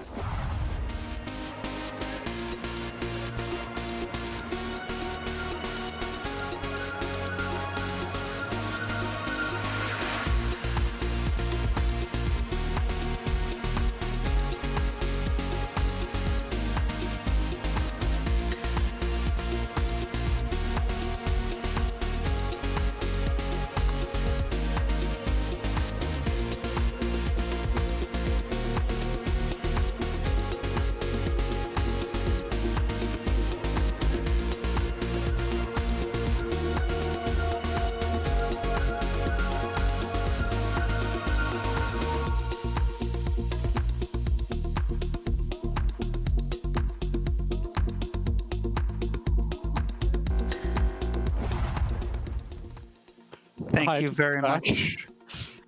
We just want to give a special thank you to SI Not Found for that huge raid. And, you know, as a little reward, I'm just going to give a little meow on stream. Yeah, into this. We're swapping off Freya. Freya's going to be taking a break and doing some obs for us, so no more Freya in the cat suit. Just wanted to give you a little treat. We'll be back in a little bit with our next matches. See you in just a sec. Thanks for the raid.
No one ever sees me. I'm losing every battle.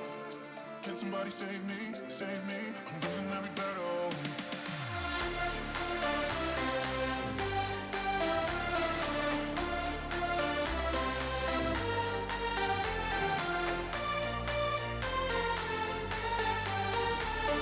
Can somebody save me? I'm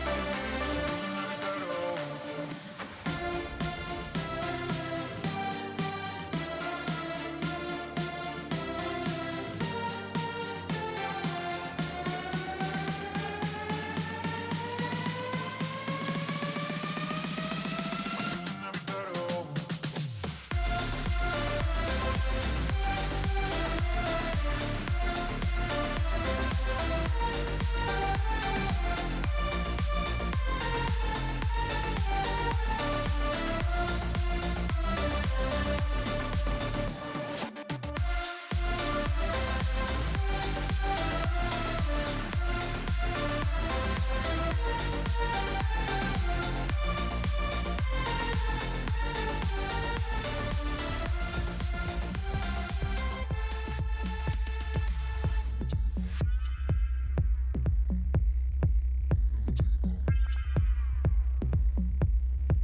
Let me tell you about me. Take it down in 1, 2, 3. I don't like my boys too sweet. I don't worry about you. I just worry about me. So you better run. You don't know what I need. Take it down in 1, 2, 3. Phone is buzzing up, beep beep. I don't care about you. I just care about me. So you better run. Take your pretty outfit and go. Show yourself right out of my zone. Now before I lose my control. Grass is always greener, you know. So I used to stand in it fall. Run back home to mama, let's go. Run boy run, run boy run, run boy run away. Run boy run, run boy run, run boy run away. Run boy run, run boy run, run boy run away. Run boy run, run boy run, run boy run away. Run away. Run away.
やっぱやめよう。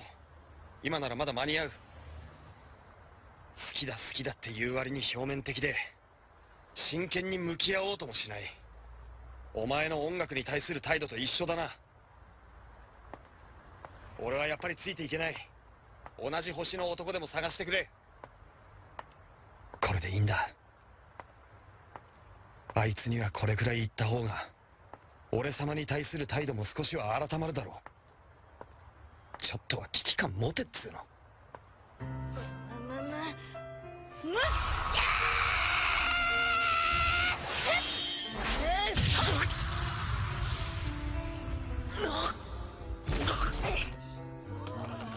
血は喧嘩か。あの子すごい飛び蹴り。ケツの穴の小さか男やね。そげんか男、こっちから願い下げて。信じられない。本当に。願い下げなのはこっちだ。ふざけんな。ふざけとっとはどっちですか。ぬきゃ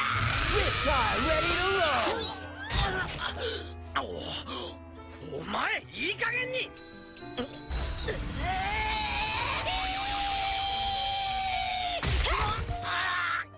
離れてないのに。たった今アナルータしよったじゃなかですか。待て。わかったから。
Hello, everybody. It's me, the voice from behind the scenes.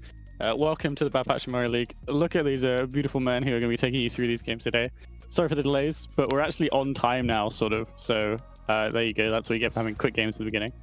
Vic and Cousin will be taking you through these first games. Thank you to SNL Pound for the raid again. Sorry for the delay. It happens. Over to you two to take us through this game. Hello, welcome everyone. We are here finally after a bit of a longer break than usual. We had a bit of a technical issue, but we're back, and I'm joined with the amazing Cousin. Hello, Cousin. How are you doing? Hello, I am very good. Well, we have two games to go. Vic, your mic is pretty down. Yep. Oh well. We have 2 more games to go. Is that better, Solomon? Maybe. Maybe. Let's go for it. We'll see as you talk. Hello. Better? Yeah, kind of. It's like that voice meter thing, with the crackling. Wait, I can change that. Cousin, you can take over. Okay. So we have 2 games today.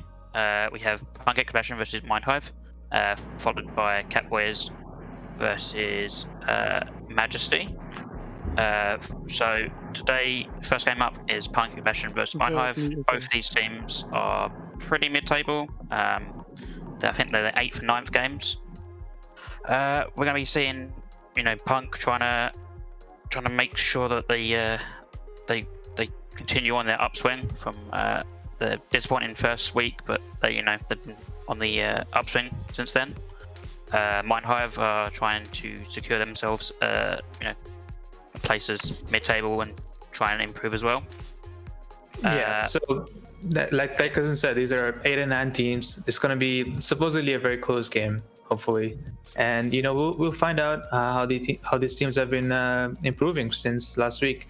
They did lose in the first week, and then they won in week 2. So this would be a chance for either team to prove that they can continue that winning streak and try and take on some of the stronger teams in the mid-season tournament next weekend. So we'll see how these teams can show that they've been improving, see any new strategies they might have come up with, and some good plays from both sides. So very excited for this match. It will be, like I said, it's a bit of a mid-table match, but it should be a very close match regardless. So we'll see how that goes.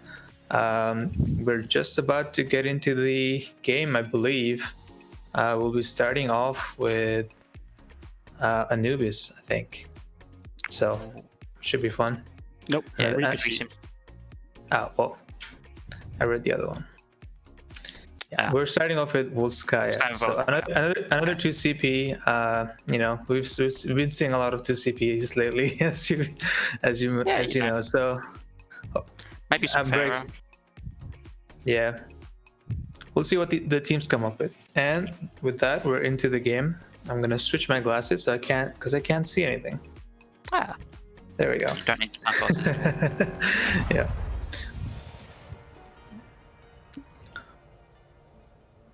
And here we go. Volskaya, Punk Expansion versus Mind.Hive. We're seeing the A teams from both teams right in the first. Yeah, looks like they want to make a strong first impression. Try and get the win first off, and then go with the second map with your, I guess, B team. But it depends on the roster strength. Both teams. We're seeing a bit of monkey from Punk Expansion on defense, so that's a bit of a change than usual. It's usually a ball in that position, so maybe some dive with the echo. So we'll see how that goes. Yeah, it's also it's also going to be a monkey on attack as well. So should be seeing some Winston on Winston action. So and also a Sombra coming in from Mind.Hive. That should be interesting to see how quickly Ramex can build up this EMP. And here comes, they're just gonna play that full on dive with the monkey, Diva, Sombra, Tracer. Yeah, this comp's just gonna be rushing and brawling. They don't take no stops. They just run at someone and try and kill them. Aquarius gets super low. They're all diving him. Will they get this pick? Yeah, and there it is. There's the first pick. Great dive there from Mind.Hive, and now they're moving on to the Mercy, and the butter just falls. I think this will be a first cap. That was a pretty good dive on Aquarius. He just couldn't get away, and they just managed to, I think, cap this first point in the first fight. Yeah, Punk are getting some picks, but I don't think it matters. Mind.Hive just really clean engage there, right? Like I said, they're just all about the aggression. They're just going to run at someone and kill them. Yeah, Aquarius, I think he just messed up his boosters there. He just got stuck on that edge of the high ground, so he just couldn't get away, and was followed up very quickly by Mind.Hive. The Punk really need to try and kite his aggression. They need to wait for the boom to be boosted out, and then they can get looking. Mind.Hive do have a few ults, but Wi-Fi here with the 2 picks immediately throws on the bob and gets the 2 picks. I think this should be a quick hold. I think Mind.Hive should just back away. They should just, cut their losses and just get back, regroup. They're coming up on that EMP, so they have a good engage for the next fight. But so far, good hold from Punk Expansion. Yeah, like I said, that Wi-Fi just gets the 2 picks and stops their aggression immediately. For Punk, they're all about waiting. They have to wait out the aggression. Mind.Hive looking to change their support line though. They obviously don't want the Lucio and the Moira anymore. It's all about the EMP now. They have 2 support ults on Punk Expansion, but if Ramex can get a good EMP here, that could there's an engage there. The Nano Winston, will he be able to get a pick? Oh, I don't think he will. I think he's getting too hard pressured. Yeah, I don't think that was enough there. Chazy's just gonna get pushed back, and there comes the EMP. They were able to get they were able to get 5, but I don't think any picks so far. Wi-Fi goes down, but Rymax falls in return, so I think this might be another hold. I don't think there's enough picks. Yeah, I think there's that Hinson Primal Ridge was a bit of a waste there at the end, but I think that engage was just not, well thought out. He got a great EMP, but the team just wasn't there to follow up on it, and just wasted 3 ults, and now they're sitting with barely any ults, only coming up on that Transcendence. So gonna be a bit of a delay for their next proper push. Punk Expansion so far been looking good on the defense. Yeah, I think Mind.Hive are probably going to be looking to take a quick fight. We'll try and build up our ults as quick as possible, and then go for the next fight. Unless they get picks, I don't think they're going to do much here. They're diving here in the backline. Well, weren't able to just get away, and I think just not enough. Vincent goes down, and there's gonna be another hold. I don't think that Bob was necessary. So, they drop in the Transcendence. I think that's a overcommitment there. Yeah. And a bomb as well incoming. Not able to get any picks. Punk Expansion still holding. I don't think Mind.Hive should have used any else there. Should have just gone in for an eco push. But I think they were a bit confident they could get that one pick, but just not enough, and they're gonna have to reset here. they're still going in. They're not resetting, so you know they're still fighting. Oh, they get a pick on Mercy. That could be huge. That could be a great pick. Rymex is coming up on that McCree ult, so if you can get a pick here, but no, 2 people go down. I think there's gonna be another hold. Yeah, interesting from Mind.Hive to keep everyone in still. I mean, and invest the trance. Right? I guess he's nearly at 8 again, so it doesn't matter too much. But I think that's a comms issue. They need to be like, okay, we're gonna go for the eco push. We don't use ults here. But they seem to just not understand what they were wanting to get out of that engage there. Yeah, I mean they are coming up on ultimates now. They almost have 4 ults ready, so it should be a good fight for them. They can just wait for that monkey ult and engage with that maybe, but they're gonna engage with a rally instead. And there comes a dive. Or are they gonna be able to get any picks? There comes the high noons. No picks yet. The diva goes down, so they can take some point presence now. They get the 1 tick. Yeah, they should be able to get another tick here if they can stop this Winston coming in. And there's another pick. I think this should be 2 ticks. But Wi-Fi gets 2 picks. So I think that's gonna be, yeah. This is gonna be, I think, a long drawn-out fight here. Just not enough. Yeah, not enough focus there towards the end. It's all about these next couple picks, yeah, and there we go. Mind.Hive are able to get 2 more picks, so they might be able to full cap this if they can continue this aggression. And I think just barely they're holding on this attack. They just need to keep their target focus up. I think this is going to be a full cap. Now they've been able to get this fix. Seismic Jump doing a lot of damage there, and there it is. Pretty yeah, despite getting held back a few pushes there, I think they did manage to build up all their ultimates and just press Q at the same time. And it's great that they were able to cap. It gets a very hard it's a very hard map to double cap, as we know. That they cap with more than a minute as well. They built up their ults, right, and they went in for that engage. The rally was, it helped the monkey survive a bit longer when he dived in. I think they just, for future, maybe they need to support Hinton more. He seems to be diving in, and their diva is a bit out of time, so I think they just need to coordinate that more. I think Punk, they staggered for a long time there, and it looked like they could come back, but that transfer Manju was pretty big for stabilizing the team. Yeah, just that initial point presence was very important. They're getting that diva pick and unable to get anything from the bombs. So they had no ultimates to counter attack, and they just kept getting picked 1 by 1. And that's how 2CP usually goes. If you can get that first pick, they get that point presence, then you can continue into a full cap. But we'll see how Punk Expansion looks on attack. They look pretty good on defense. Held them for like around 5 minutes towards there at the end. So pretty good there from both teams. Very close game, as we said at the start. So I'm expecting another close game, a close attack here from Punk Expansion. Yeah, interesting to see the ball from Punk and not from Mind.Hive. We'll have to see how the Winston versus ball faces up, but I give it to the ball just for more disruption in the back line. Unless they can shut him down really well, then the monkey can get a value. But this is going to be a rough one for the monkey. Here comes the engage from the ball. He tries to whip them off the high ground, but just not able to follow through on it. They are able to take that upper high ground there, so I think they can engage from there.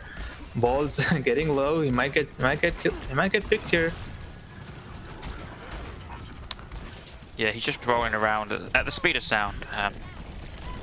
Both Hinton and Tekogen are very low though.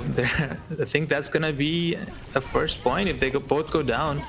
Wi-Fi able to get a pick in return, but I think Mind.Hive is just barely holding on. Seismic Jeff there with the McCree, with the Echo McCree.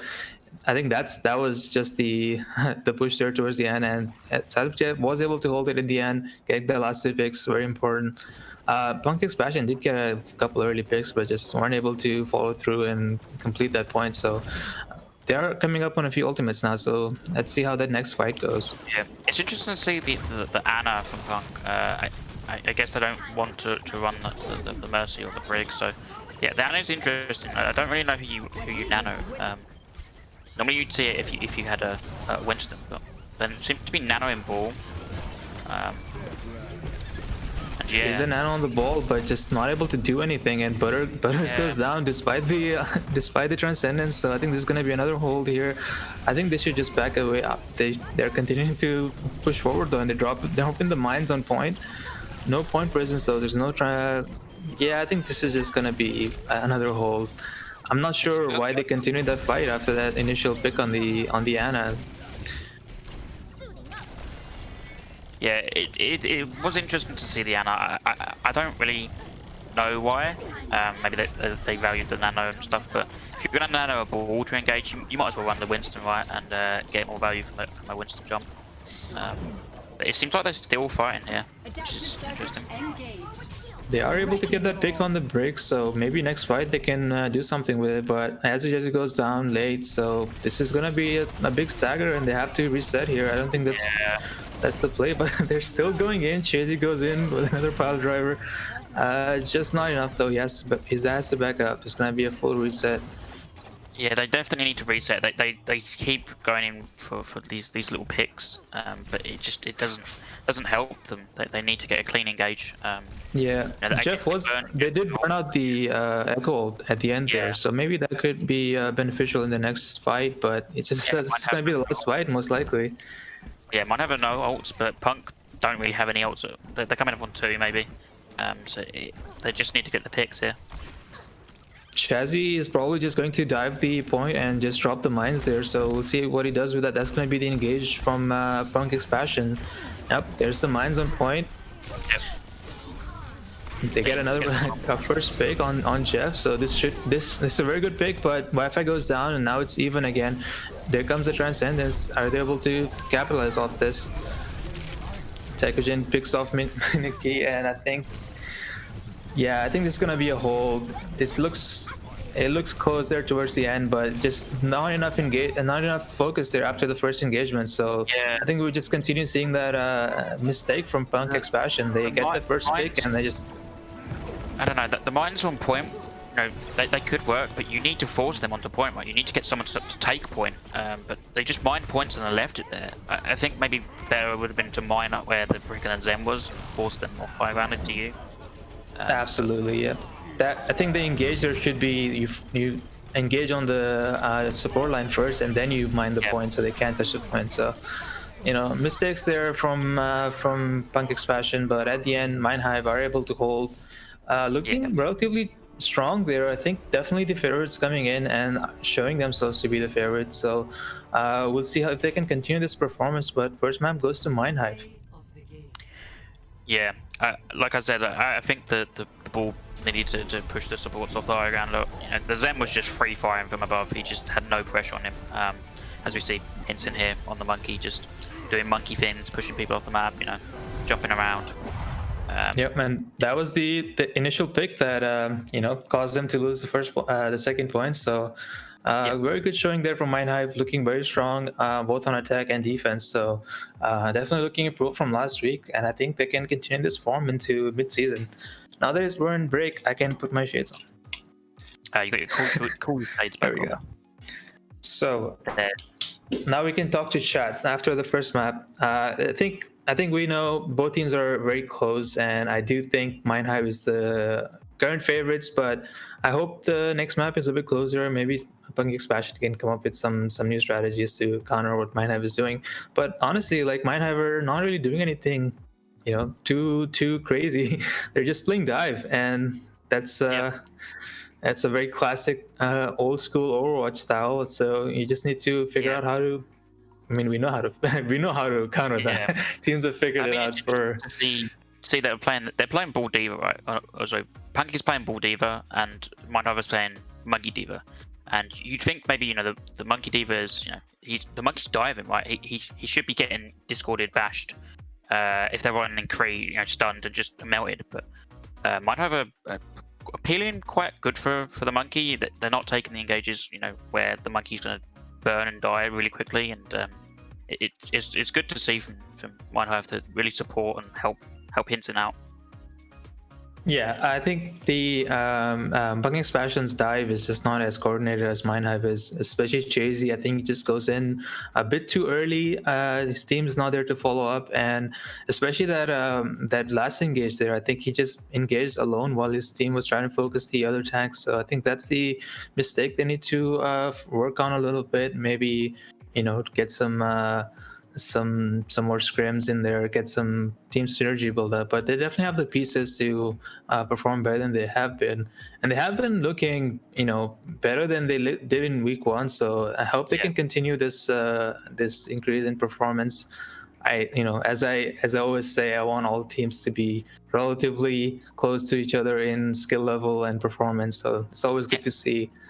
I don't like it when there's like a clear team that's like, oh, this is a bad team, and they You never just want get. a team to be, the team that's just beaten up on all the time. It's nice to see that, most teams, now we've had 3 weeks, everyone's sort of figuring out stuff and playing each other really quite close.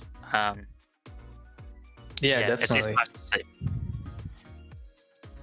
Well, next up we have Havana coming in that we just saw with that recurve Ryan. So hoping to see some Teku Ryan maybe. Always a classic. Oh, yeah.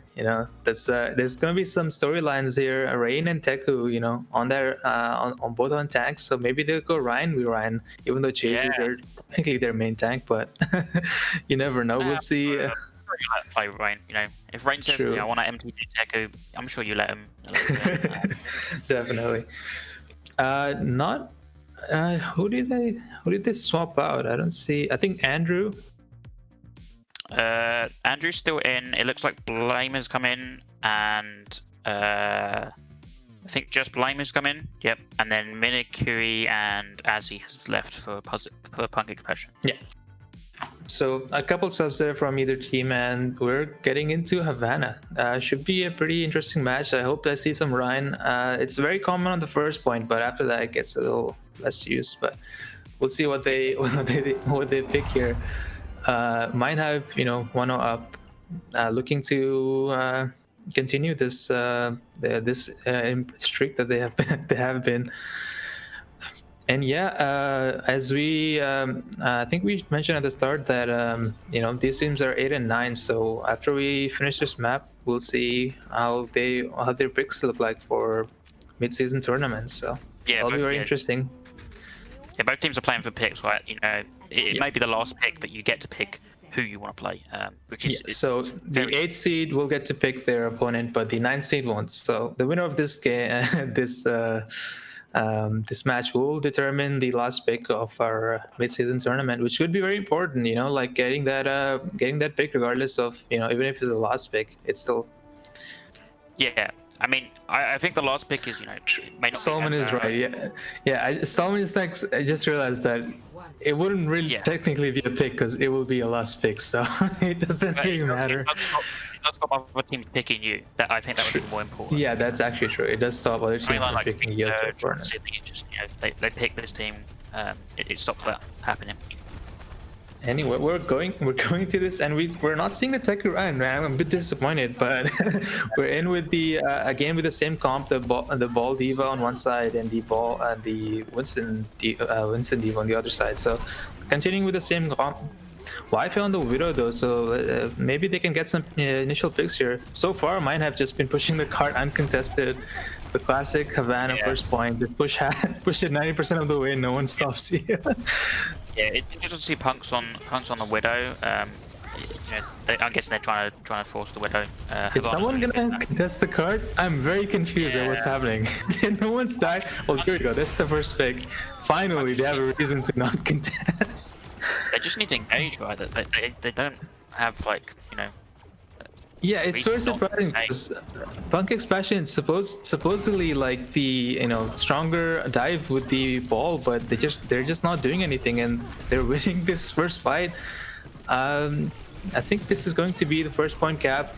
Andrew drops in the Transcendence right there toward the end, and I think this is just going to be first point unless they can get some picks there towards the end. Oh, Butters gets a pick on Andrew, so maybe something there, and then the mines come out on point. Okay, they're holding. That's a great hold there from the end. You know, despite not engaging for. Chasey just rolled out of spawn and just killed one, and I think that was the catalyst for. Yeah, I think Mind.Hive to just have 3 on point and just try to push the card in. You know, it was like 2 meters away. We do have predictions for this map. It's 94% for Mind.Hive, so very heavily predicted for Mind.Hive. So we'll see how this goes. Another engage there from Seismic. His copies the Doom. He has the ultimate. Not able to get any picks, but Tekogen gets that pick on range, so it should still be first point. I think Butter drops in the Transcendence, but I don't think that's going to be enough to hold back this attack. And Chasey gets a pick on Mercy. Maybe they can build something off that, but I think it's still not going to be enough. Instinct gets the 2 picks towards there at the end, so this should just be first point. Yeah, both teams are just sort of playing deathmatch right now. It's just who can kill who, and the cards is a second for. It looks like Rain is still on point, just contesting for a bit longer, but yeah, it's just delay at this point. It's just gonna be a bit of a hold there at first, but we're able to take it the second half, first and half fight, you know, whatever you want to call it. Pretty quick still, and Punk's Passion coming up on a couple ultimates, but I think, you know, they don't have enough to hold back this aggression that's coming in from Mind.Hive, and they're just continuing on getting these picks one by one. And I think Punk's Passion just need to collect themselves and actually dive on a target as opposed to trying to counter dive. I think now that you have this you should split into like a 3-3 right now, where the Brig and the Kree just protect the Zen, and then the rest of the team just dive. Because right now you're getting no value from this ball. Again, there comes in Gage there from the bomb, but no one is around to capitalize on it, so it just gets completely wasted. And now Mind.Hive is just pushing the card for free again. Nothing really being done on the card, and now they're just continuing pushing. Jeff gets another copy here on the McCree this time, able to pick up Wi-Fi, and they're just continuing winning these fights, getting pick after pick, and Punk's Passion just gets pushed back after every pick, and they're just not able to fight back at all. Yeah, there's just no space being created by the tanks and Punk, and I think they're just playing way too passive to protect the Zen. They're so scared that Otters is going to get it dived, that they don't know how to aggress, take space. As I say that, they are taking space right now and killing Fins. So. Yeah, Aquarius and Wi-Fi get the 2 picks at the end there and are able to hold finally. I think the problem here is that Rain and Chasey are just not playing together. Rain's playing with his team and Chasey's trying to get these frags in the back, and I don't know if that's the correct way to play this comp. I think Rain and Chasey should ideally be diving together. Yeah, oh yeah, they should be diving. Even Aquarius should be diving with Chasey, right? He just needs some support to help him dive. Like and there it is. He does get a pick there by himself, able to pick up Seismic Jeff. So, you know, he finally does what he's trying to do this whole map. So, you know, good on him. He gets the first pick. Now they're just gonna have to wait another 10 seconds until Seismic Jeff joins them. So they can now form up this position here on the high ground and form, you know, to set up for another dive in the next fight. Yeah. It's looking like Aquarius is, you know, he's trying to set up. Go in from the back, which is pretty good for the Tracer to do.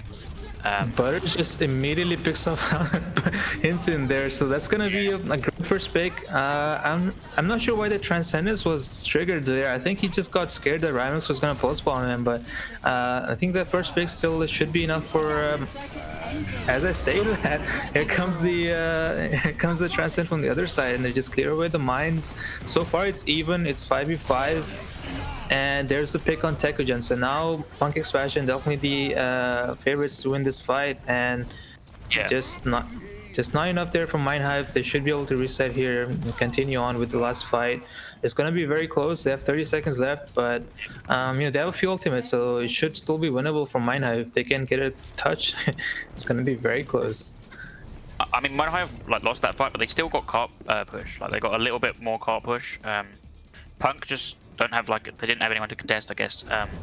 Yeah, Mind.Hive are gonna have, you know, they're coming up on what, 3 ults here. They really need to get something out of this primal. maybe some. They just need to get a good touch here and then continue this fight. They can definitely win this fight if they can get those ultimates to, you know, use them properly. That said, Tekugen dies immediately and he's not able to get in from the from this bomb, and this might be a hold here. I think it's going to be. Might have just not able to engage there in the last fight. You know, it gets very hard when you have 30 seconds left and just not able to set up your dive, and there's gonna be the hold. Punk Expansion holding them on second. Kind of a rare hold. Usually it's either a first point or a third point hold, but you know, very winnable for Punk Expansion, showing some signs of life there towards the end, and you know, just countering Mind.Hive's aggression a little bit, just kiting the aggression and getting picks in the backline instead. You know, not really doing what I expected them to do, but now they're just getting these picks on these supports in the back instead. Aquarius and Wi-Fi have been coming in really clutch for Punk Expansion. Yeah, I mean, I think that Mind.Hive at the end there, they came unstuck. They didn't know what to do. You know, they tried to dive the Zen, and Punk just, you know, the Kree and the break really just shut you down there. Without the D.Va to help Hinson in there, it was not happening. And after that, they just sort of didn't know what to do. That last fight there, Teku, he was forced out of his mech and had to bomb, try and get back, but they just killed him immediately before he could get the bomb off. And yeah, I mean, it's looking winnable for Punk, but Mind.Hive are looking like they're going to go for a close hold. Yeah, the classic close hold. You know, again, Teku's not on the run, which is, it just surprises me. You know? Yeah. It's sort of sad to see, but a close hold incoming. I'm not sure Punk Expansion is expecting this. They're going on the dive, so I don't think they know what's happening. So let's see what Mind.Hive are able to do with this close hold. They have their hands though, so I'm guessing they're gonna try and Sonic and see what they can run. It is the usual.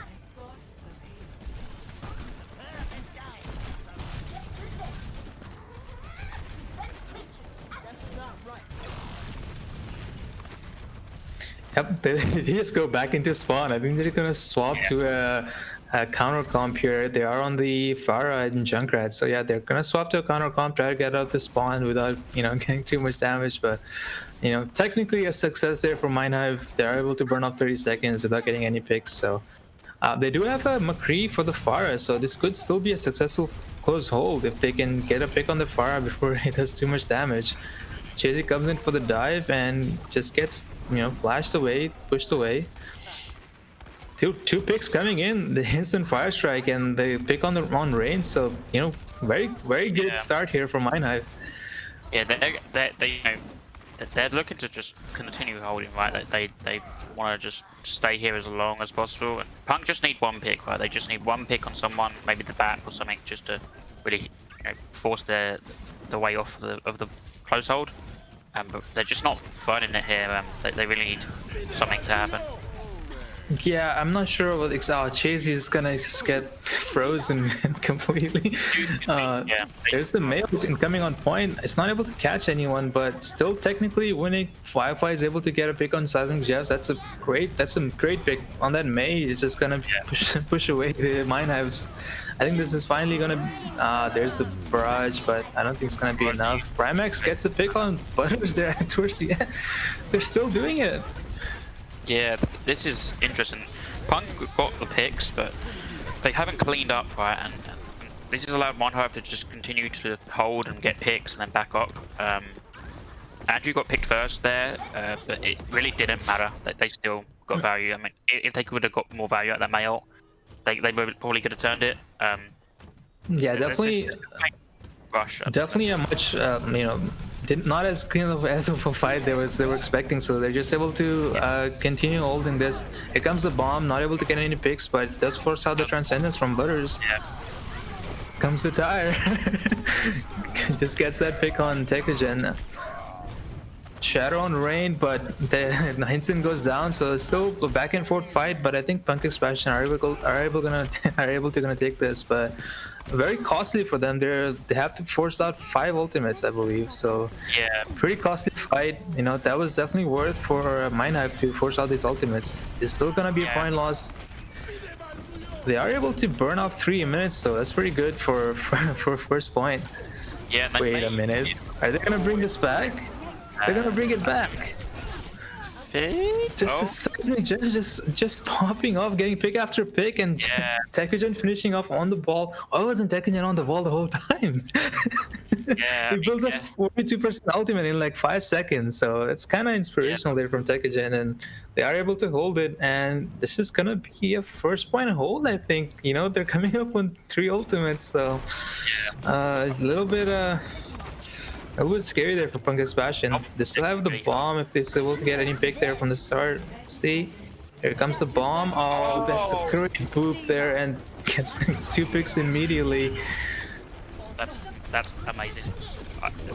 Hinson is poor. Hinson is stuck there in the corner. He can't do anything. This is gonna be first point. Just a wonderful engage there from Rain. That's what I wanted to see, the synergy from Rain and Chasey, just getting that bomb and the pile driver at the perfect time, and just not a pile driver, a boop technically, but you know, he booped him and pushed him out of the room and just into the Diva bomb, and just gets 2 picks right off the bat. The Diva bomb doesn't really do much in terms of like, you know, helping win, because most people know how to deal with the Diva bomb now, but you can get, you know, push out people with like cover and stuff. It really works well. Well, now we still see the Ryan from Mind.Hive, and I still think it's good. But if they're gonna run this, they should look to rush into the Zen of Punk. I think they had to stick on the Ryan because he was close to his shatter. But yeah, like you said, might be better to just swap off. Here comes the McCree ult from Wi-Fi, able to pick off Blame, but it goes down. Seismic Jeff able to return that. Still didn't even fight to stop the res, and Mind.Hive come back with another pick, and this is gonna be another hold here. Butters is on the high ground. Maybe he gets a pick on McCree. That's a great pick from Butters. Just getting that solo pick. He does go down. So again, an even fight. It just picks back and forth. I think what I'm seeing here is there's a lot of individual play happening, but not enough team synergy from Punk Expansion to push through towards the end. So this is likely gonna be probably the last good fight. So, but you know, this is Punk Expansion's best hope of capping this. Unless they want to take like a quick fire eco, force out ults and Mind.Hive, build up ults yourself, but it doesn't look like that. Yep, they're using their ultimates. They engage with the Mercy ult and not able to get anything so far. Andrew's just in the corner, just gets the window up just by himself. He's able to get a pick on Rain, so you know that's a great pick there. Mercy does go down, so it should be a quick reset from Punk Expansion. You know, like you said, I think they should have opted for a quick fight and save their ult. So this is gonna be the last fight now, and they don't have enough ultimates to win, I think. Yeah, I think. I don't know. I think Punk really, they need to work on some team play there. They maybe should have just taken that eco.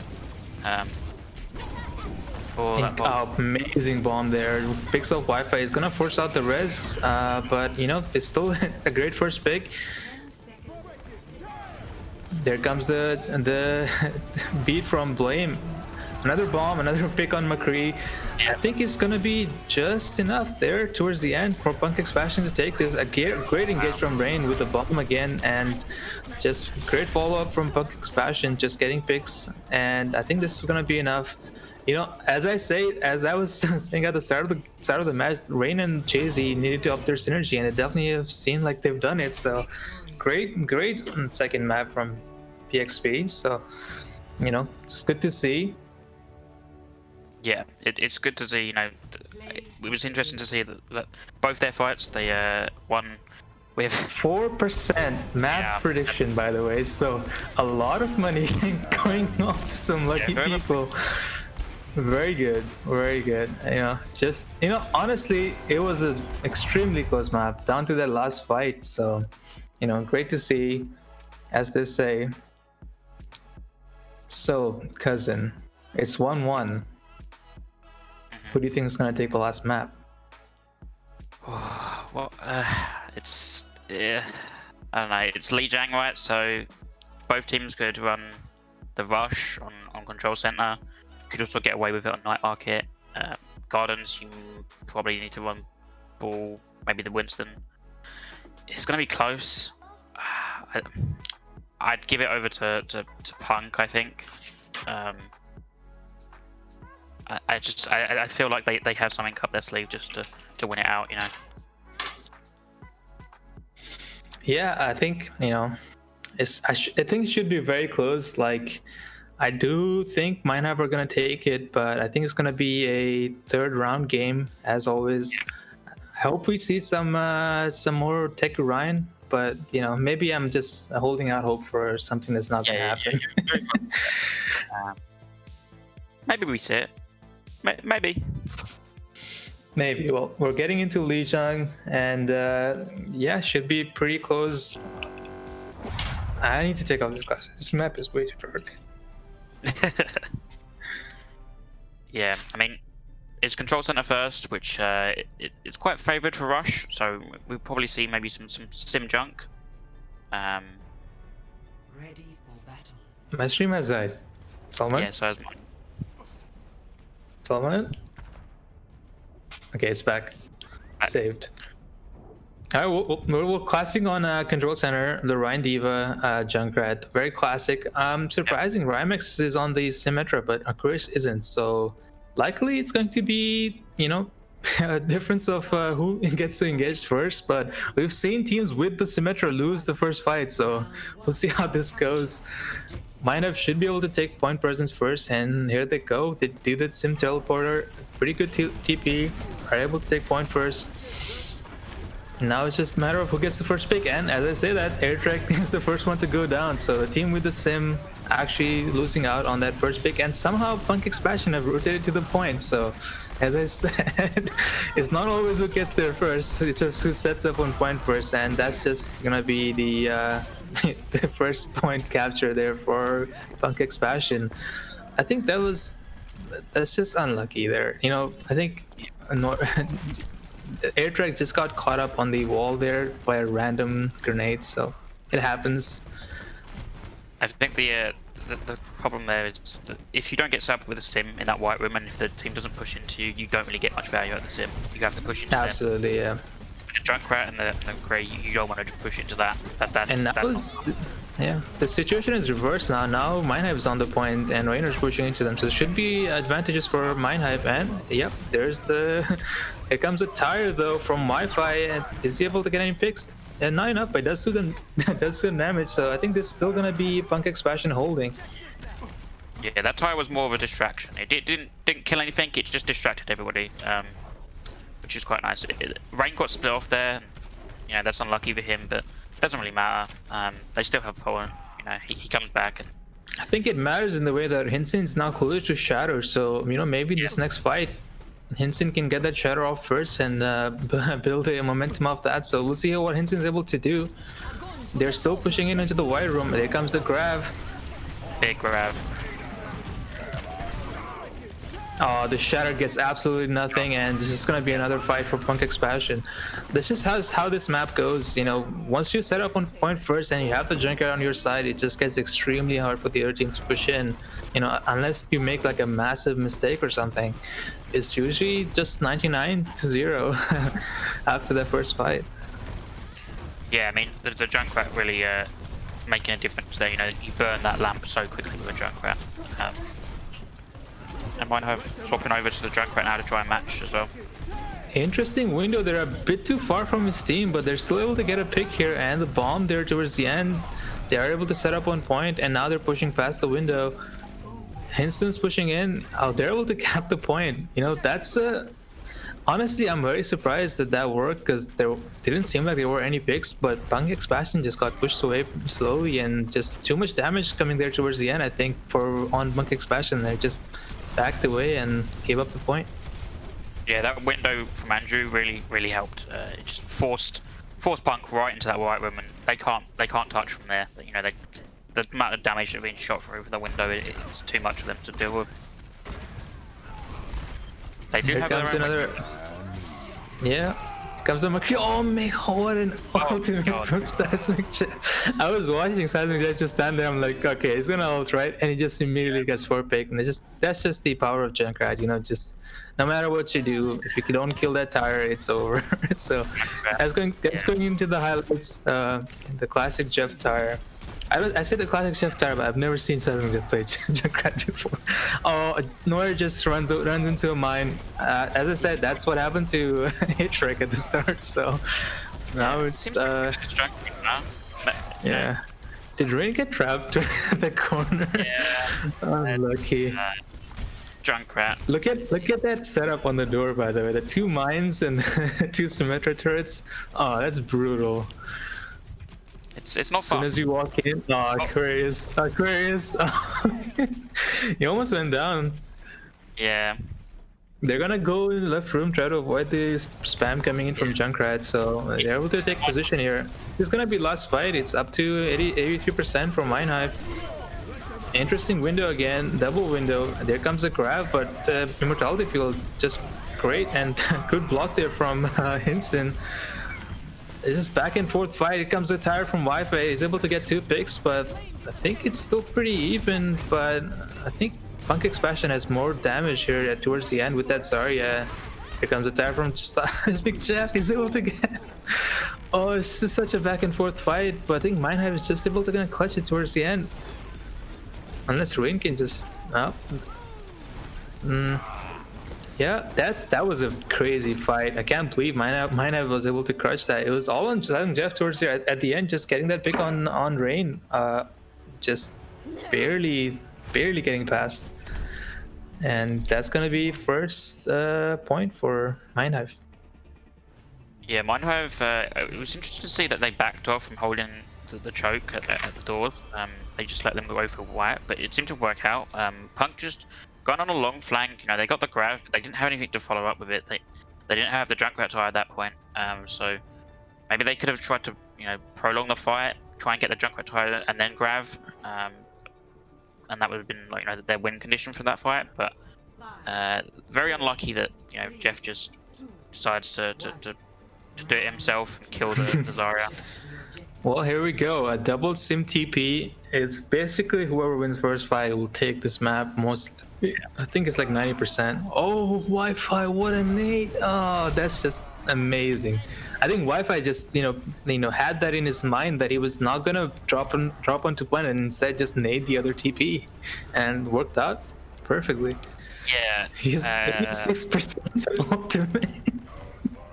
Yeah. Oh my god. That's gonna be a very early tire. Probably in the next 10 seconds. Here's their tire. Not able to get anything, but still gonna be a fight. Fight win there for Punk Expansion. What an amazing first fight there. Just wonderful from Wi-Fi. I used to use LAN, now I use Wi-Fi. Yeah, obviously. Yeah. I mean, he doesn't even need to get a pick from that tire, right? He just needs to force lamp, and that's all he does. Forces the lamp, and then they can't do anything. They just have to try and move in without lamp, and that's so tough. Absolutely. Well, that forces a switch off Mind.Hive, and they're going off the symmetric comp, and they're now on the dive with the Pharah. So a counter comp here should be able to get some picks here if they're not. Oh, there we go. As I said, they're just not. Punk Expansion weren't expecting that comp. I think they just walked out of choke and just get destroyed by the Pharah. I think that's not the play. Yeah, that's interesting for Mind.Hive. They could have just held point, right? Instead of walking straight into choke. You never want to walk into choke, especially. I'm not sure if they didn't see the comp swap or thought they had to dive the backline to sustain that comp. So mistake there from Punk Expansion does cost him the point, and now with that Pharah control, it's going to be very hard for this comp to push in. Yeah, Punk swapped off the Drunk and the Sim. They've gone to Echo and Zen and the McCree and the Mercy. So they're trying to more pressure the Pharah out. And as I say that, they get both tanks down. That's just the power of walking in slowly with the Ryan comp and just not able to get any damage. Jeff does all there towards the end, but just 9 up. I think this is gonna swap here.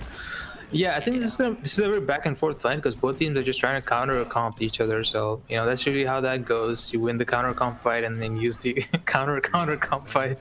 So yeah, just back and forth here. Now they're back on the classic Mind.Hive comp with the Yeah, it's interesting from both teams. They're just trying to counter comp, right? But I think Mind.Hive could, they could win here if they get a nice dive off with the monkey. They bomb early. An early bomb does take out the shield from Rain, and he's able to get. He does go down despite getting the shatter off, and I think this is just gonna be a quick. Oh, as I say that, here comes the ultimates from Punk and they are bringing it back. Slowly but surely, I think Mind.Hive will win this fight. Oh, Butters actually. Oh, right, Max. Oh, that's just the Butters difference. Just Butters GM. That does seem like it. That's just when you flash as Zenyatta and he kills you. That's just you just go and switch at that point. Yeah. That was unlucky from Punk though. They got that grab off and then they decided to shatter, but the trance was there to save him, and no one was helping Rain, right? As I say that, Hinson just dies to Zen, which is unlucky. That's the same again. Hinson died first again on this on the first fight, and now I think it's just gonna allow them to push on to point. Here comes the picks, and yeah, this is this is a very back and forth map. This is just basically the tanks just dying first, and then the other team just wins the fight. And now it's going to be a stall here. Are able to go up to 74, but it's not going to be enough. I think Punk Expansion will take this point. Yeah, very close map between the two. I think it just came down to Punk had more percentage from this first fight. They had more, they had the first 2 fight wins, and that got them a lot of percentage. And then even when they lost to a counter comp, they just counter that comp and then they win. And then they can't really do much from there. They were unlucky to lose that last point, or last fight before that, but it doesn't matter. They just come back in, they find Hinson, kill him, and then walk straight into point. Yeah, I think Hinson needs to either play a bit more careful or engage with the rest of his team. I think he's a bit too far ahead of his team and just gets picked first. Now he's back on the Diva, and I think this is gonna be another very similar comp from both sides. Just the difference of the Brig. Oh no, they are on the Brig, so it's just gonna be the Tracer and McCree. So we'll see how this comp can fight. Tekogen is on the ball again. He looked very good on that last map we saw. Yeah, definitely. I think. As I say that, he just rolled up the phone. I think he heard me. I was like, no, I don't think I'm good. Makes it look good. Sorry, I have to fall off. Unlucky. Well, this is gonna be first one capture for Punk Expansion. That's just. It happens. I wish I could see a replay of that. I really want to know what happened there. Did he get pushed off or? Yeah. Oh. No, what's going on? What's going on? Oh, a very back and forth fight. Tekogen is able to get 2 picks. I think Punk might bring this back despite getting that early first pick. And yeah, there it is. I don't know what's going on.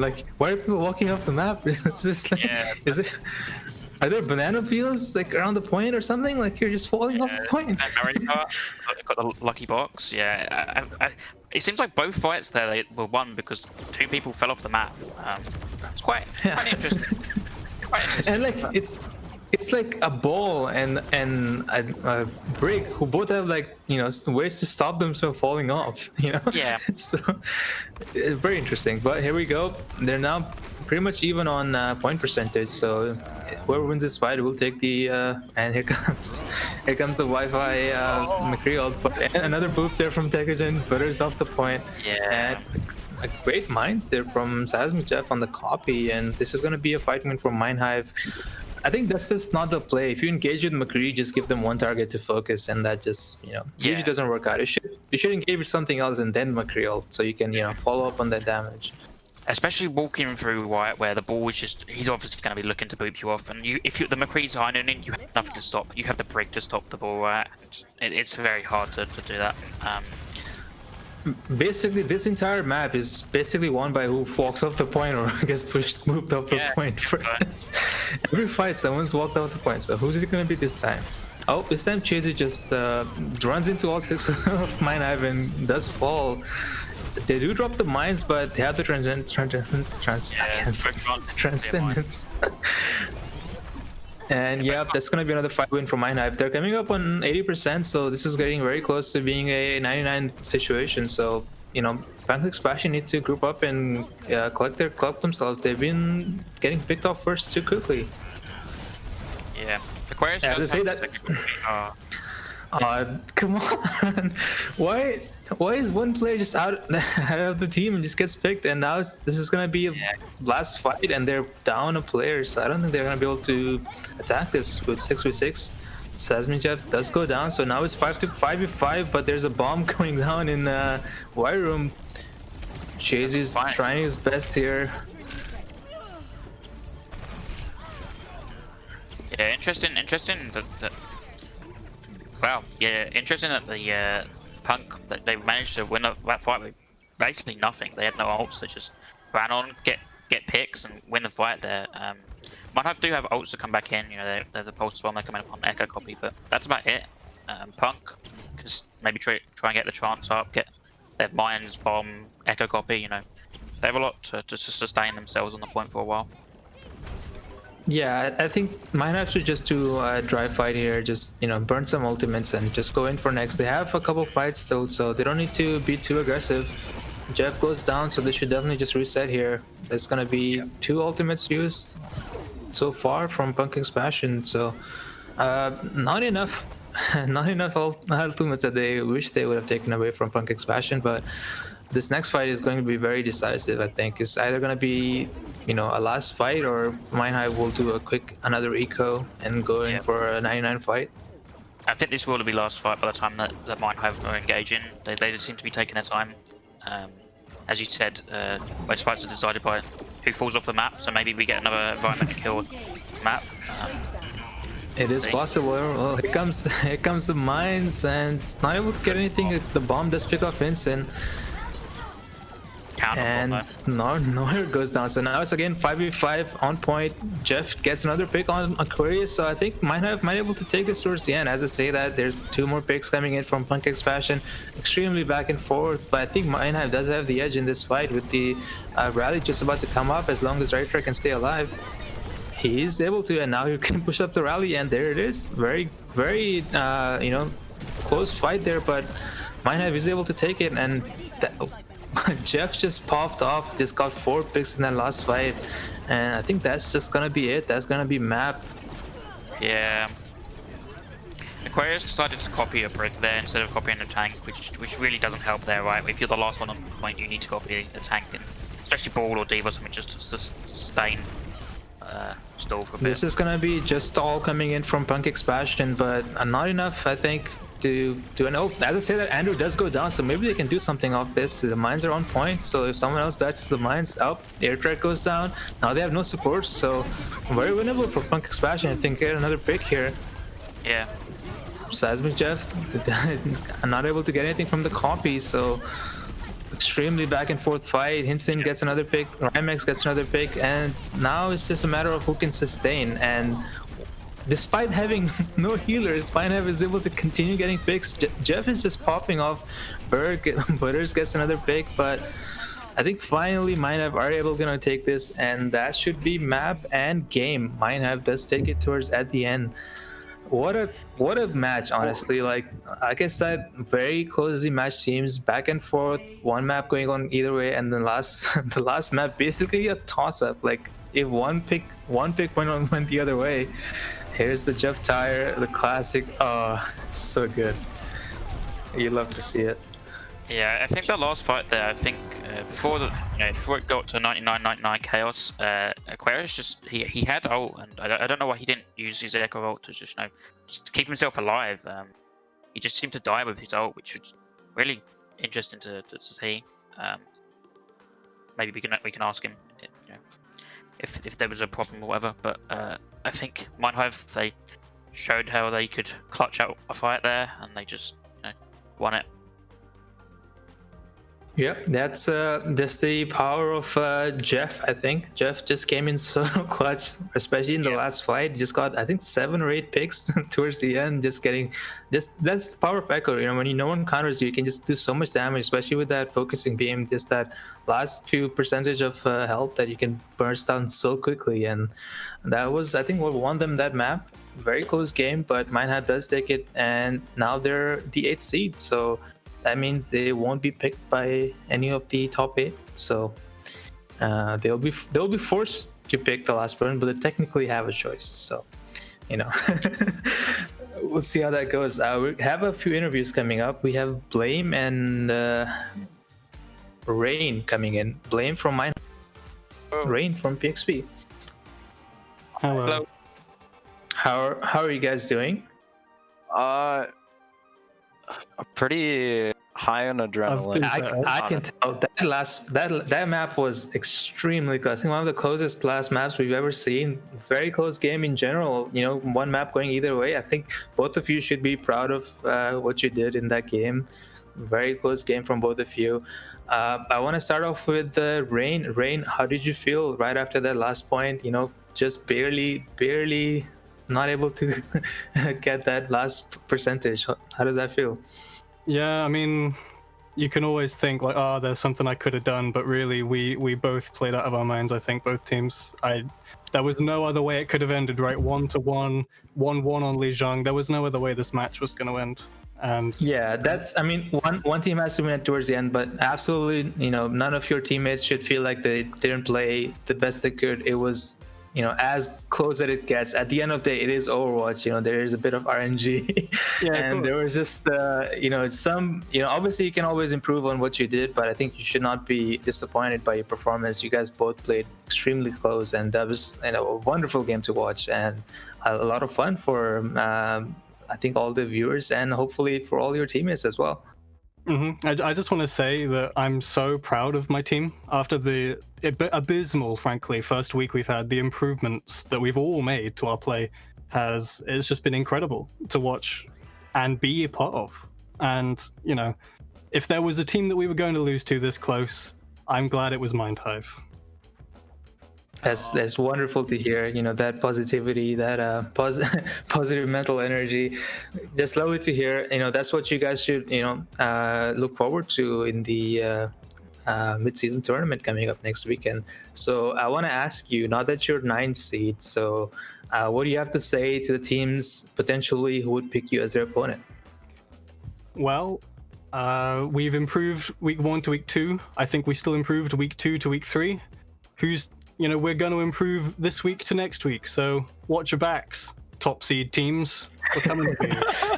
Okay. Yeah, very good. Well, that's just wonderful to hear. You know, watch your back. Like Rain said, you know, if PXP is the one who knocks you out of mid-season tournament, you're not gonna lift that up. So keep that in mind. That said, you know, thanks for that interview, Rain. Lovely to have you, and good luck in mid-season.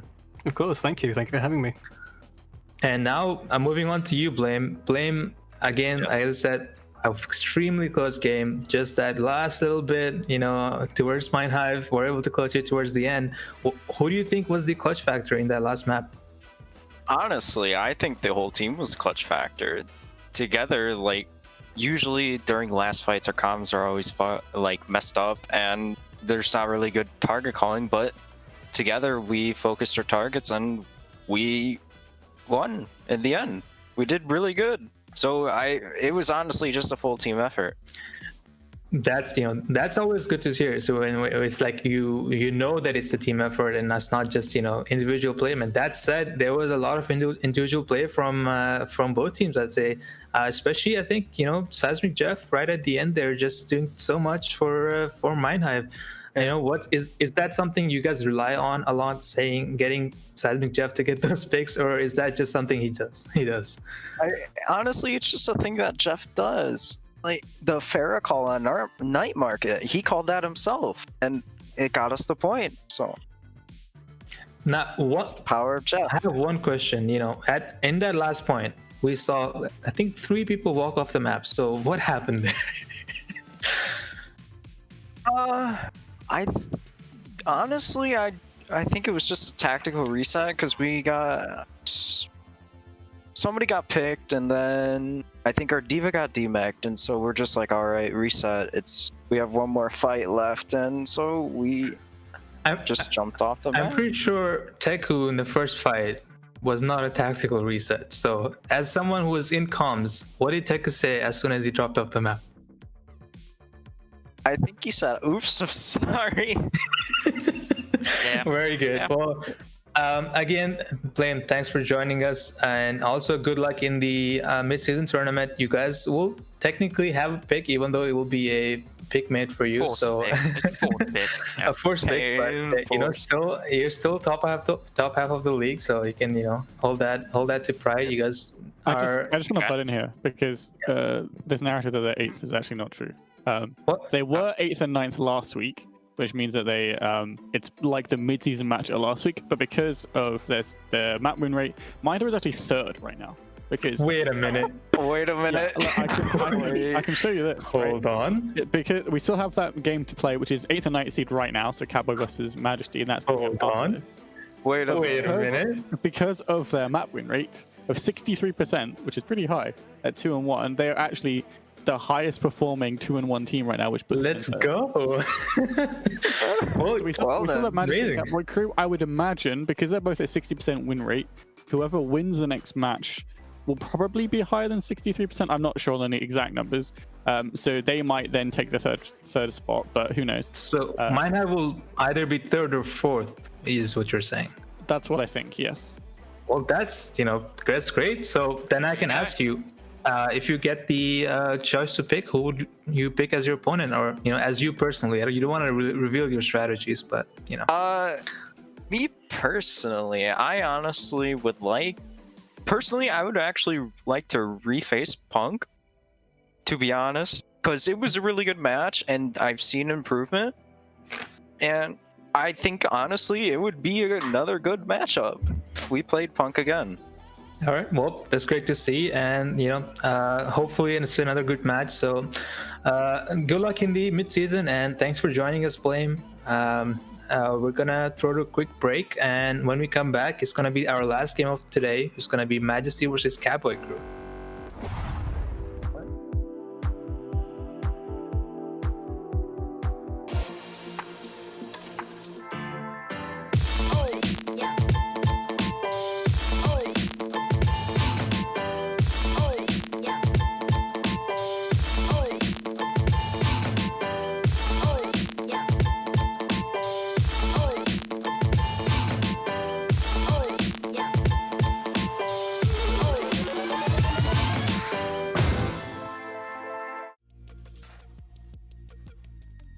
Hello, welcome back after a unintended break.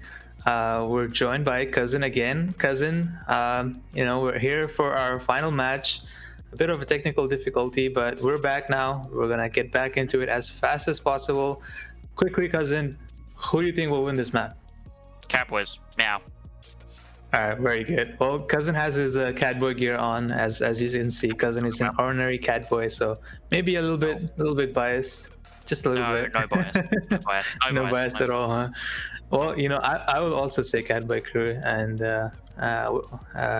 just because my boys Azu and Rafir, and just because of that. No Katboys here. No Catboys, apart from me, but Catboys, yeah. Well, some interesting changes. Synex is here ringing in for Majesty, so that should be interesting to see. Synex, DPS extraordinaire, echo specialist, as you would say. Very excited for this game. Should be a close game. Katboy crew is supposed to be the favorites coming in, but people have been saying Majesty have been looking very good in their scrims. So scrimbucks maybe. We'll see how this game goes. Hopefully it's a close game, even though we're a bit behind schedule. So that's we're starting off here with Anubis. So we're getting back into it fast as possible. Katboy crew versus Majesty. Yeah, we'll probably see the usual bull diva stuff. Maybe something different from Catboys. I know they've been playing some different stuff in scrims. So we'll have to see what they bring out. Another interesting fact is that both teams are 1-1, so that means the winner of this map will be going 2-1 and will be able to pick their mid-season opponents. So that'll be an interesting a matchup here. See what they can come up with. That's a very big advantage, I think, if you're able to pick your opponent for mid-season, getting that first round, preparing for that essentially. So. High stakes for this match. They're both in the mid-season regardless, but you know. Yeah, we see. It looks like double bubble coming out from Katboys. They seem to quite like this. From what I played in scrims with them.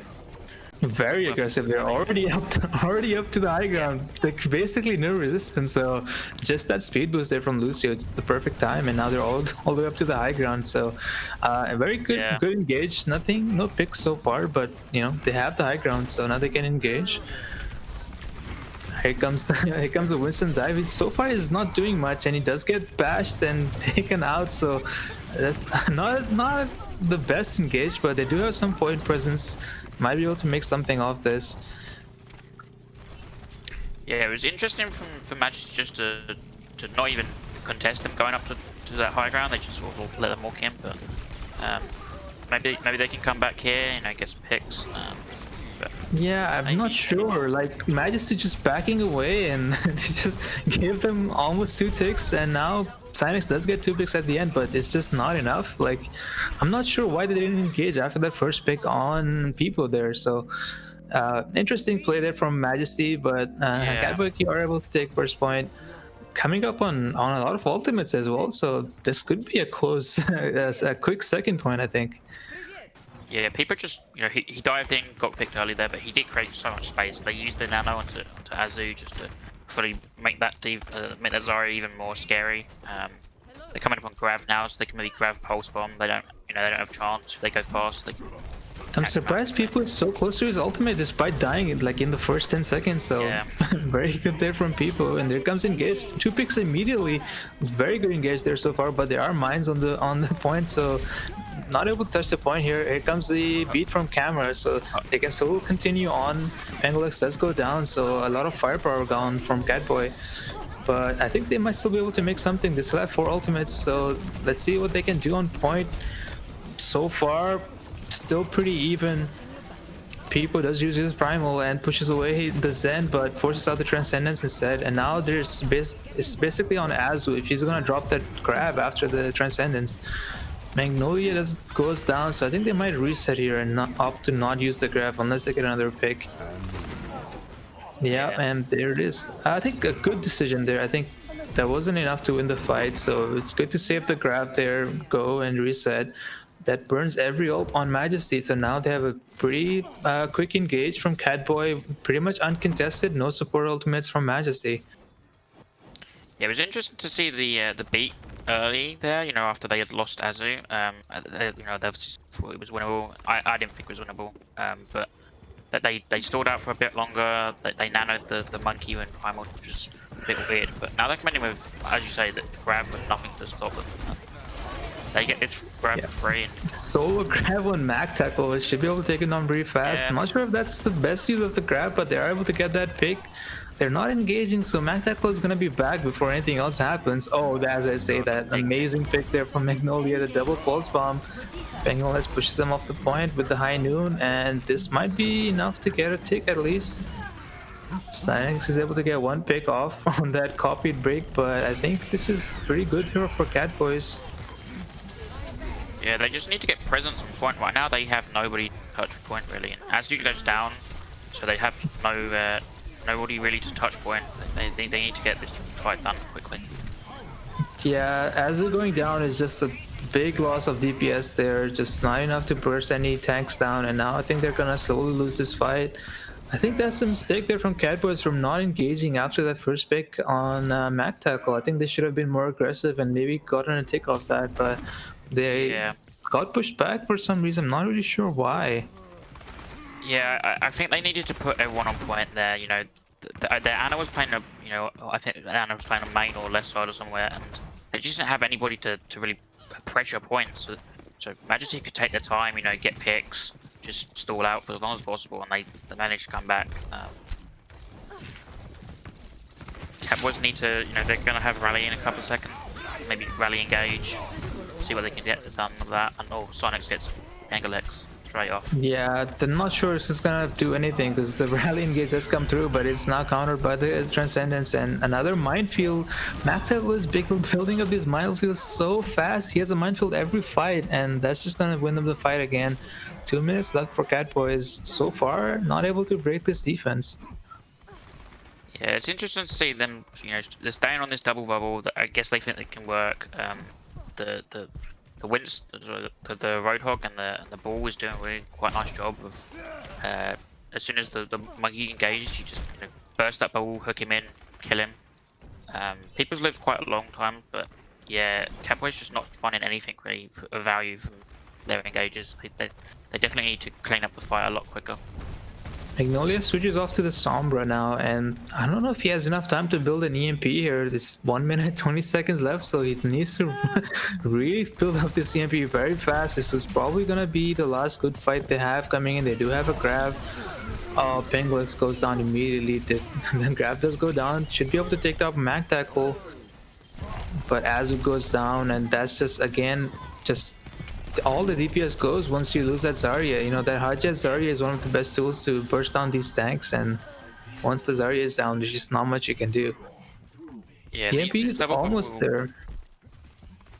Sorry, Vic, go.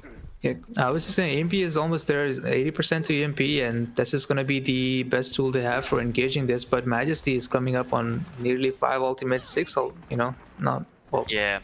They can't find a clean engage with this double bubble. They just, every time they're getting a pick, someone on Majesty find the opposite. You know, it's hard to win fights, especially on double bubble when you need the clean engage. You know, the kills, the quick, especially on Anubis second as well. Now it's just a matter of if Magnolia can build up this EMP before Quantum has Transcendence. So far, he has the EMP, but is he gonna be able to use it? 97% on Quantum. This is gonna be very close. All right, there comes the trance. Is he gonna use it? Yep. Oh, the EMP is after the trance. Not sure if that's the right play here. It does go down as well, so I think this is gonna be a hold. Yeah. Unlucky. Yeah, I think he should have maybe saved that EMP. Katboys are looking to turn it around though. Azu is still up, and Azu has a high shot guard. Nah, I don't think it's just so much. There's so many mobile heroes on Majesty. I don't think it's gonna be enough. As I say that, picks are coming in. They might be able to get a kick at least. Oh, they got a tick, so at least it won't be a draw, hopefully. Cynex, he does go down. Mag Tackle also getting very low. He does drop the mines. It's there. So, the camera. He just runs into the mines. Yeah. I think that might be the there comes the grab from Azu. Great grab. They're able to get both of these picks. It could be massive, but Azu does go down. So I think that's probably the end of the push. Unless some heroics from Magnolia. Yep, there's one pick from Magnolia.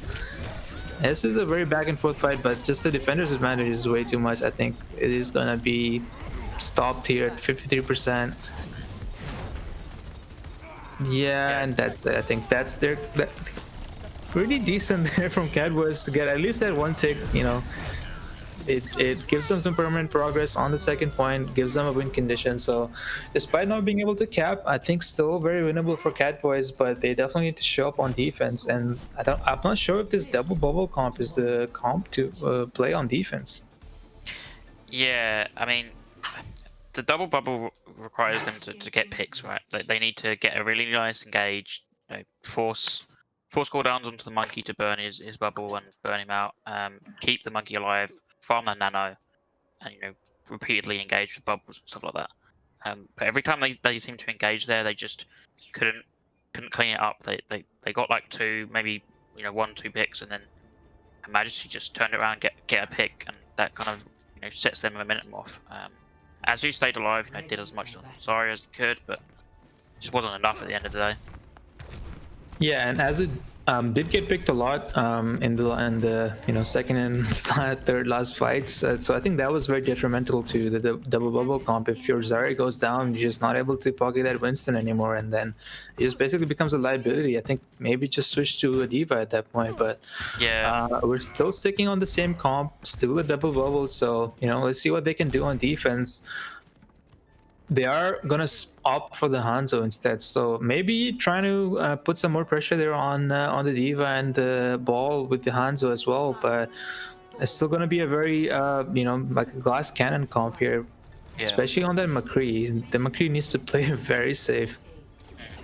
Yeah, that Mac tackle seemed to have mines every fight, right? So the Hanzo swap makes sense to put more pressure onto him. They don't have the Discord obviously, so he can't melt Mac as much, but they can still melt him quite a bit, force him out, Yeah, I'm not really sure why they're not opting for the Zen instead of the Ana. So interested to see how this works out. Here comes a pile drive from Mac tackle. Not able to get too much out of it, but as I said, that he does go down, takes down people with him, so it's still an even fight. There's a fight going on. Magnolia does take down Yamcha, so there should be a reset for Majesty, but still a quick, I think a quick reset here. Oh, amazing last pick from Cynex. So this might be just the first point now. Yeah. Camera will not be able to get back. It's up to Katboy to return this pick if they want to continue holding on to this point, but I don't think it's gonna happen. Yeah, I think Katboy may be able to hold this. They definitely need to get the picks right now. Poor Paul.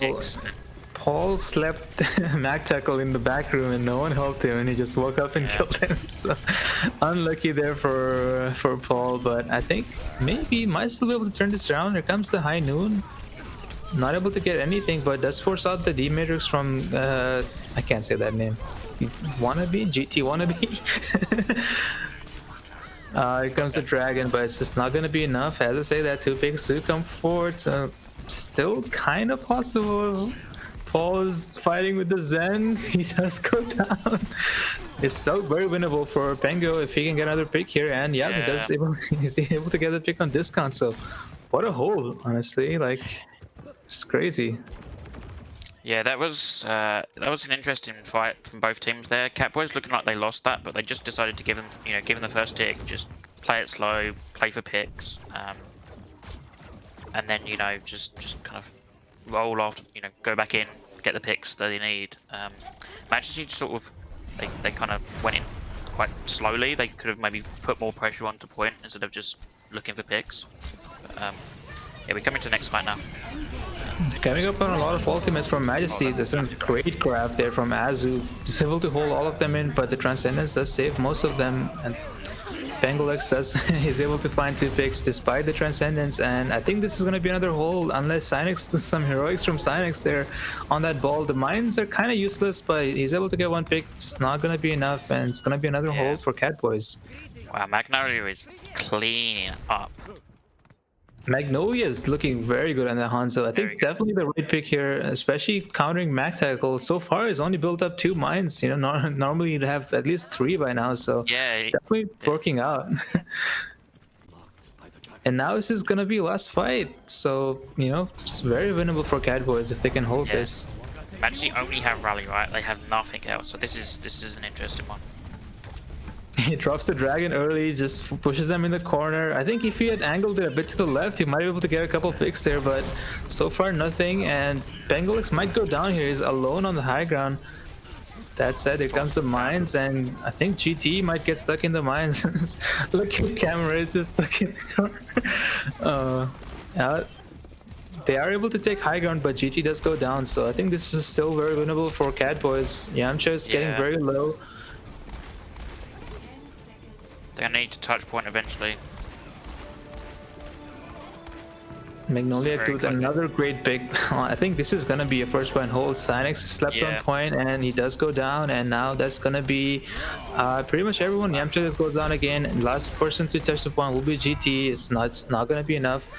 Amazing hold, honestly. I think the swap on the Hanzo was the key there to taking that point and just countering their comp very well.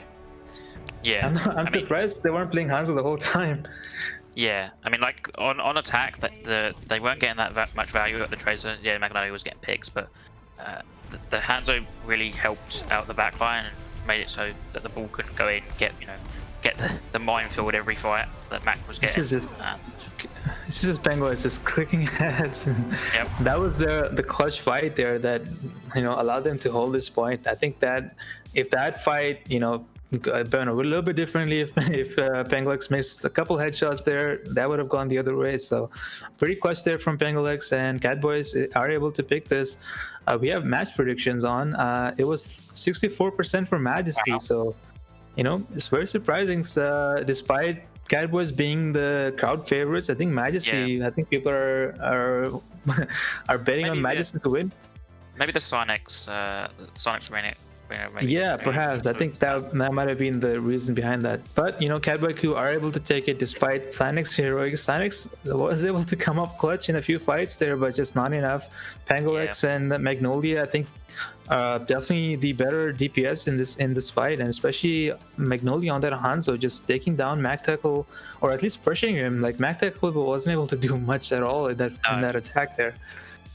I think Majesty's problem was that as you just held that high ground like all the time, right, and never got forced off, I think they really needed to look at what they could do to force Azu off the high ground, because Azu just stood there and just fired over, used bubbles when he needed to, and they just never touched him. I think forcing Azu off that high ground onto low ground and maybe diving him maybe should have been the priority target there.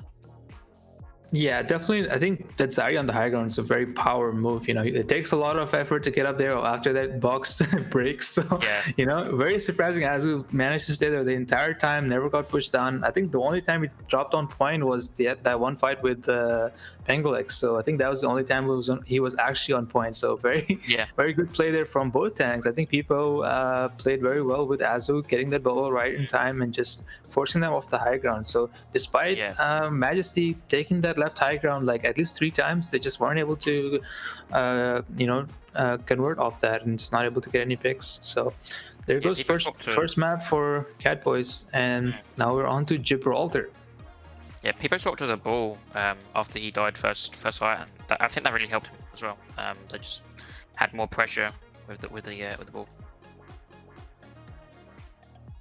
Yeah, and now we're all to Gibraltar. We're still doing the Papu, Pivo, Azu tank line. So very strong, as we've seen. People on that Zarya, especially Azu on that Zarya, playing very well with people. Yeah, I think Katboy Crew has one of the strongest tank lines in the league. Both their tanks know exactly how to play with each other. Like synergy-wise, they just know exactly what they want to do. No subs coming in from Katboy.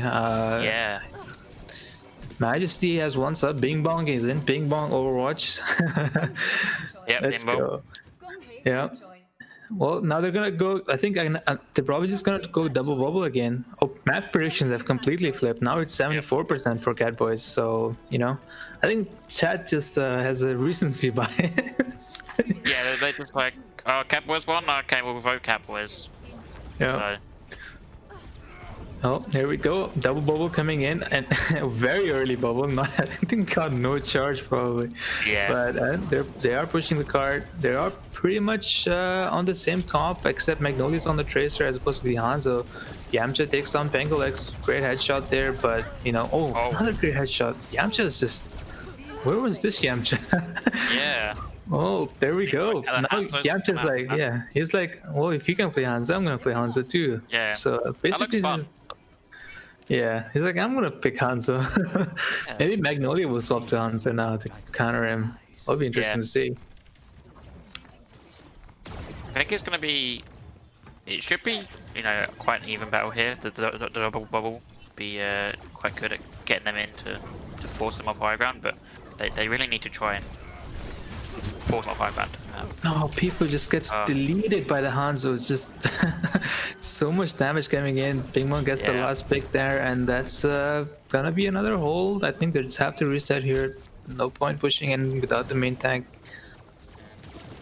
as you said, Well, that's Magnolia's pushing the cart underneath the whole time. He's pushed it past it. Oh, come on, guys. Majesty, hello? Modchick? Touch. Modchick? Guys. Modchick? Ah, there we go. There we go. I mean, that's pretty much at first in this. Oh, come on. Yeah. Alright, well, here we go. Here comes. It's still pretty even. It's 5v5 for now. As it goes down, so they'll probably have to reset here again. Yeah. I think Majesty just has to play on the point now. They are no longer able to play on the high ground with the card being so close to the edge. Pangolins goes down at the end, so they'll be able to set up here again. But that was just crazy from Magnolia, just realizing that they're all distracted, just pushing the cart pretty much all the way. I think they're gonna try that again. I think People is going towards the cart. Yep, People is on the cart. He's pushing it. Well, they realize it. They are slowly pushing back. I think they're not hyper aware of the cart after that. Oh, Yamcha goes down. Great pick there from Azu. Azu finally on the Diva again, as we've been saying, and things it's definitely been working out immediately. Gets that first pick, and now Pengolex on that Echo, almost able to get his ultimate. As I say that, Sinix showing that he is the better Echo in this match and takes him down, and now it's gonna be another hold, I think. Yeah, People goes down, and yep, that's gonna be, I think, another hold. They are able to force out the trance, so which is very good. I think that this definitely bodes well for the final fight. Oh, wow. Still on this fight? Oh, they get 2 picks. What's going on? Hello? They killed Discount while he was running. I was hoping that I was expecting them to reset and go back, but they just keep fighting and then get 2 picks, and now they're winning. They're getting picks after pick. The Dragon 1 point, not able to get anything. I think this is gonna be first point here for Katboys. That's just honestly, that's just the willpower there from Azu, and People are like, no, we're gonna continue. Like, I don't care if someone goes down. People died on point, and then Sonex went in to kill Camera, and Paul helped kill Sonex, and then the Brick Bash each other, and then Azu comes in, and then it just sort of goes into a chaotic fight. But Katboys just, I guess they're on top of their comms more. They know exactly who to be focusing. Yeah, the focus fire there, especially on point, was great. Despite both DPS going down, like they were able to just slowly push that card, and now they're pretty much almost to second because MacTackle went down really early. Great minefield. I think this definitely stops a lot of reinforcements coming in. And I think this might even just be a second point here with that bomb coming in, takes on Discount.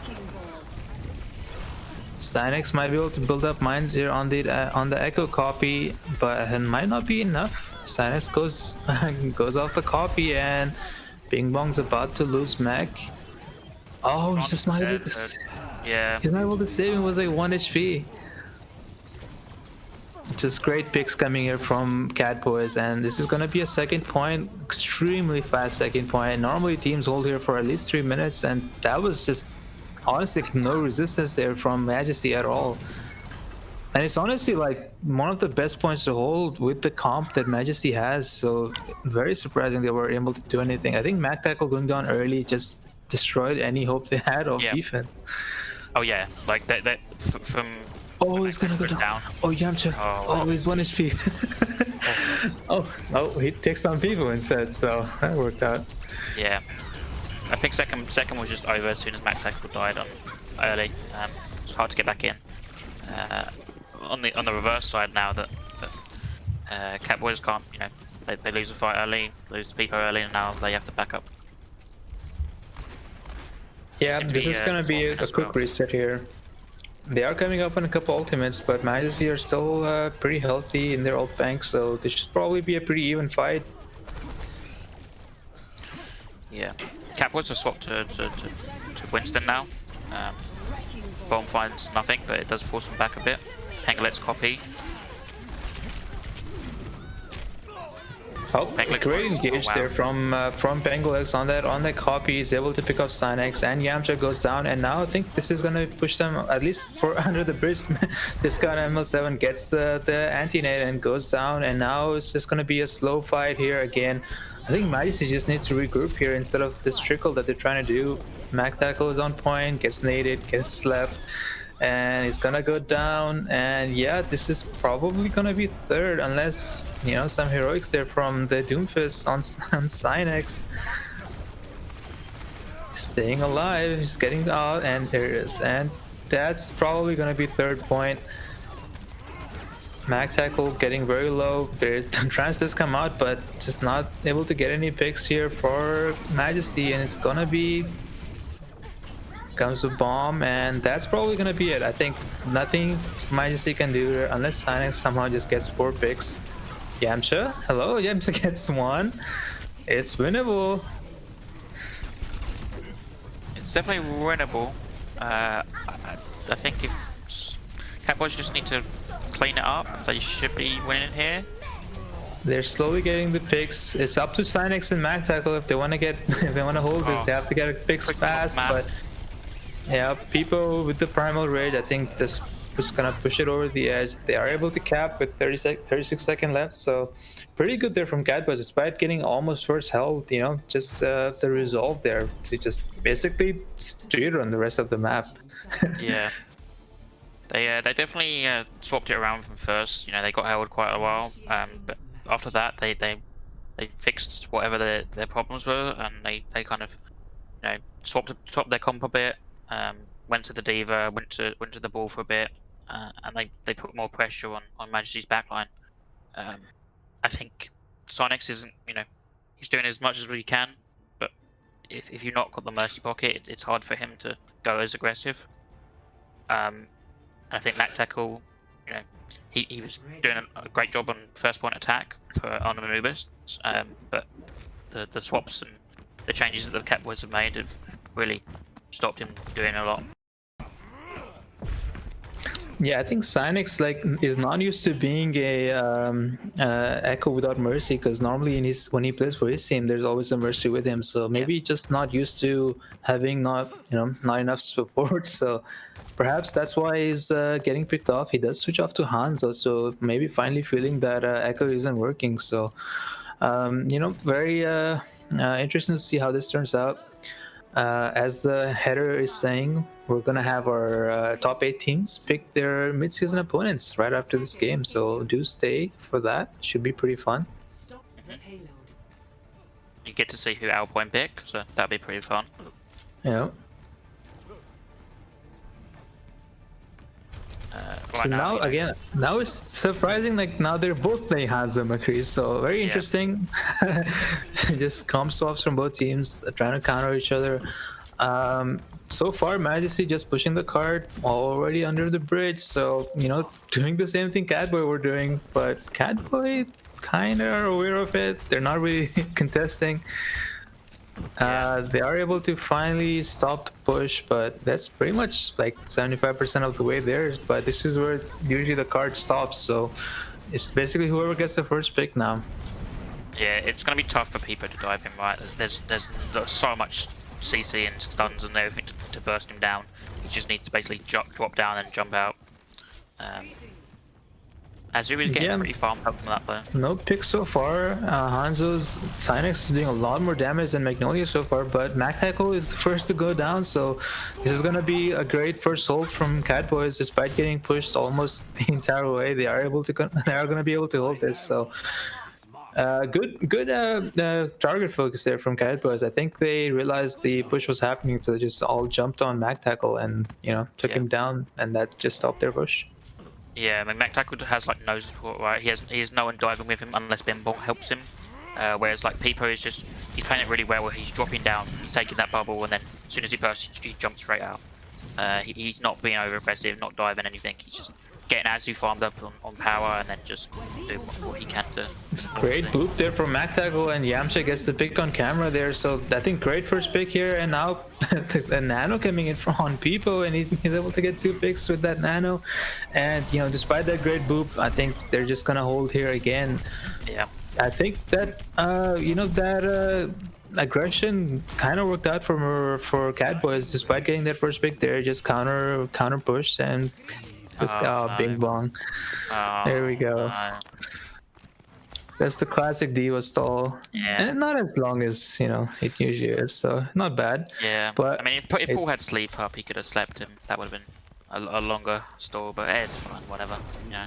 A minute and 29 seconds left, so getting very close to being first held. So this is probably I think there are 2 fights to go, and they have no ultimates pretty much. Interesting Dragon from Starnex there. Didn't really do much. Tried to force him out of that room in the bottom. Katboys are extremely healthy on their ultimates. Oh, that solo grab! It doesn't even get him. Big grab. Huge grab from Azu. Bing Bong goes down. It drops the bomb on the high ground. It's not gonna get anyone, and Bing Bong goes down with the high. So that's pretty much everything Majesty had except the rally. So that's just not gonna be. Yeah. That was interesting. Both teams just pressed Q so much there. Like that grab got nothing. Then there was a bomb. Then there was a trance. Then that's the classic when it's like a minute and 30 left. You just like, oh, we have to win this fight, so you go and press Q, as opposed to doing a quick, because you can quickly reset and go for the for the final fight. Yeah, it's just interesting. That's a bit mean, Solomon. It's not the Nemo grab. The Nemo grab gets one person usually, I think. Sometimes. Usually. Sometimes. Maybe. No, that's the zoning grab. That was legitimately the zoning grab, because it was on point and it just zoned them away. Cool. That's a Holly charge. And because the last fight, Sinus goes down immediately. Penguins does go down, but I don't think it's gonna be. Yamcha with that drop down high noon. What a play! What a great play from Yamcha. I think that might have that probably won them the fight here. I think it's gonna be. Unless Heroics from Magnolia goes down and Peepo is the only one left, so it's probably gonna be. That was honestly like just the big ball play. Just drop off the high ground with high noon, get 2 picks, easy, and they're able to push it in. A grab, Azu, hello, Majek, a grab and a dragon. Why? I think as he thought someone was touching, so they was like, okay, we can win this fight. So they grabbed and dragon, but it just. I mean, I don't know. Or maybe they're switching, so it's fine. They just. Okay. They just. Yeah, I think that's. No, they're not. Okay. Well. Reset. It happens. It happens. We go with the. That was intentional. That was their plan. They just weren't able to touch. That's the. And Mac tackle again. Wow. Solo engage goes on immediately, and that's just gonna be a hold here. And that's what I think Majesty tried to do to Katboys on this point, and they weren't successful. But Katboys successfully pulled it off, and this is likely gonna be a hold here on second. They have almost no ultimates on either team. They are coming up on some support ultimates, but that's pretty much it for now. I think this comp that Katboy has is very strong on holding this point. Yeah, I think it's strong, and I think it's strong because Peepo, and as you know exactly. Oh, Mac tackle. Wow. Mac tackle needs to stop engaging alone. He just goes in, gets stunned, gets left, and just gets deleted. And now there's another, 10-15 seconds off the clock. So Sinex is trying to push the card, just not able to get them. Oh, he does push Azu off the high ground, so that was successful. Is what I was trying to do, but they're still missing Mac tackle. He's back on the card now. Oh, the dragon. Is it gonna get any picks? No, they just skied away from it. The solo break on card with Rally. Trying to push the card. Yeah, not as scary anymore. Interesting bomb from Bing Bong there. Just gets stuck in the corner. Penglux with the high noon is able to pick off Mac tackle, and I think this is probably just gonna be another hold. And 10 seconds to go. This is likely the last fight. And yeah, Midscan M7 goes down. Sinex is the only one on point. He will go down, no recall. Yeah. That's people. Mag tackle's coming in. Gonna get stunned out. Oh. There we go. The zoning grab. Has. Very good. Well, that's probably gonna be it. Just amazing defense there from Katboys. Like just very coordinated. They knew exactly what they wanted to do. Despite some heroics there from Majesty, they just were able to counter their dive every time. Especially Mag Tackle. Every time he jumped in, he just got every single cooldown in the game used on him, and just got immediately deleted. Yeah, I mean, like for Mac, it's gonna be hard. Like you have the Ana, you have the McCree, you have the Brig. Like every time you go in, if they have any of them up, you're gonna get stunned. If they have two of them up, you're probably dead. So it's just for him to do anything, he really needs like a diva to dive in at the same time to help him. Yeah. Well, we saw the play there from Yamcha right at the start, getting those 2 picks, and I think maybe they should have stuck on that Hanzo a bit longer. I think it was working for them. They chose to swap off it, and just not enough at the end there. Katboy Cruz takes it 2-1, despite people praying for Majesty a lot, and a lot of I won't name names, but a lot of prominent BPL members were saying Majesty is the better team in this match. So I wonder who. Yeah, I don't know. I don't know who could it be. Maybe a Rhyme player or something. Yeah, Katboy Crew now can definitely consider. I think they can definitely consider them like a maybe top 4, top 5 team. They got that win on Clients week 1, which was very surprising, and now they show they can hold up to strong teams like Majesty. Yeah. So good showing there from Katboy Crew. They go up 2-1. We're gonna look at the standings soon to see where everyone ends up. That's our last game before the mid-season tournament, so we have the standings finalized. It's gonna be very exciting. We have we have picks coming up. So here we go. There's the standings. Katboy Crew end up number 3. They are able to unseat Mind.Hive. We were talking about it earlier. Mind.Hive shot up to 4th spot, and now Katboy Crew are number 3. So very interesting standings here. Some notable missings from people. I think notable differences from the power rankings we've seen from people. So this is what we have. Our 2 trio teams at the top, Resurgent Sydney Surfers, and then our 5 2-1 teams. 4. I can't count. I can't see with these glasses on. It's 1, 2, 3, 4, 5, 6. Yeah, and so this will be our mid-season. As you can see, the top 14 and joined by the top 2 of BPL B League. So very exciting next weekend, and pretty soon, I think in a few minutes, we're gonna be doing the match picks. So the top 8 seeds will pick their opponents, which will be very exciting. So to stick around for that. We're probably gonna throw a quick break now. Do we want to do a player of the match, cousin? Yeah, sure. Who should we go for? I think for this match, it's definitely Azu for me. I think he definitely showed that he was the reason why they kept holding those on defense. I think he just played very well, and despite people looking a bit weak in that first map on defense, they just looked unbeatable, and you saw that on both maps. So I think Azu would be the pick for me. Azu on Zarya, just it shocks me how much he did, especially on Anubis, right? Like just so much damage coming in. Especially like nanos were just going onto Azu. It was disgusting how much damage Azu was doing. We could also do a player of the match for Mind.Hive versus. Oh yeah. So I don't remember what you said for that match. I wasn't listening. Could you repeat who you chose for Majesty Katboy as MVP? Azu. Okay, thank you. And for our first one, it has to be Jeff, right? Like Jeff. Yeah. Jeff. It has to be Jeff. It's Jeff. Jeff. So Jeff for match one, and Azu for match 2. We're gonna throw a quick break, and then we'll be back with our match picks. which will be very exciting.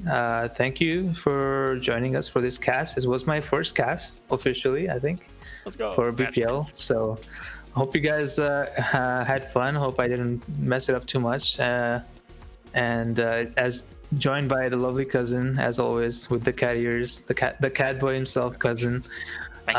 We'll see you hopefully again at some point if Solomon lets me cast again.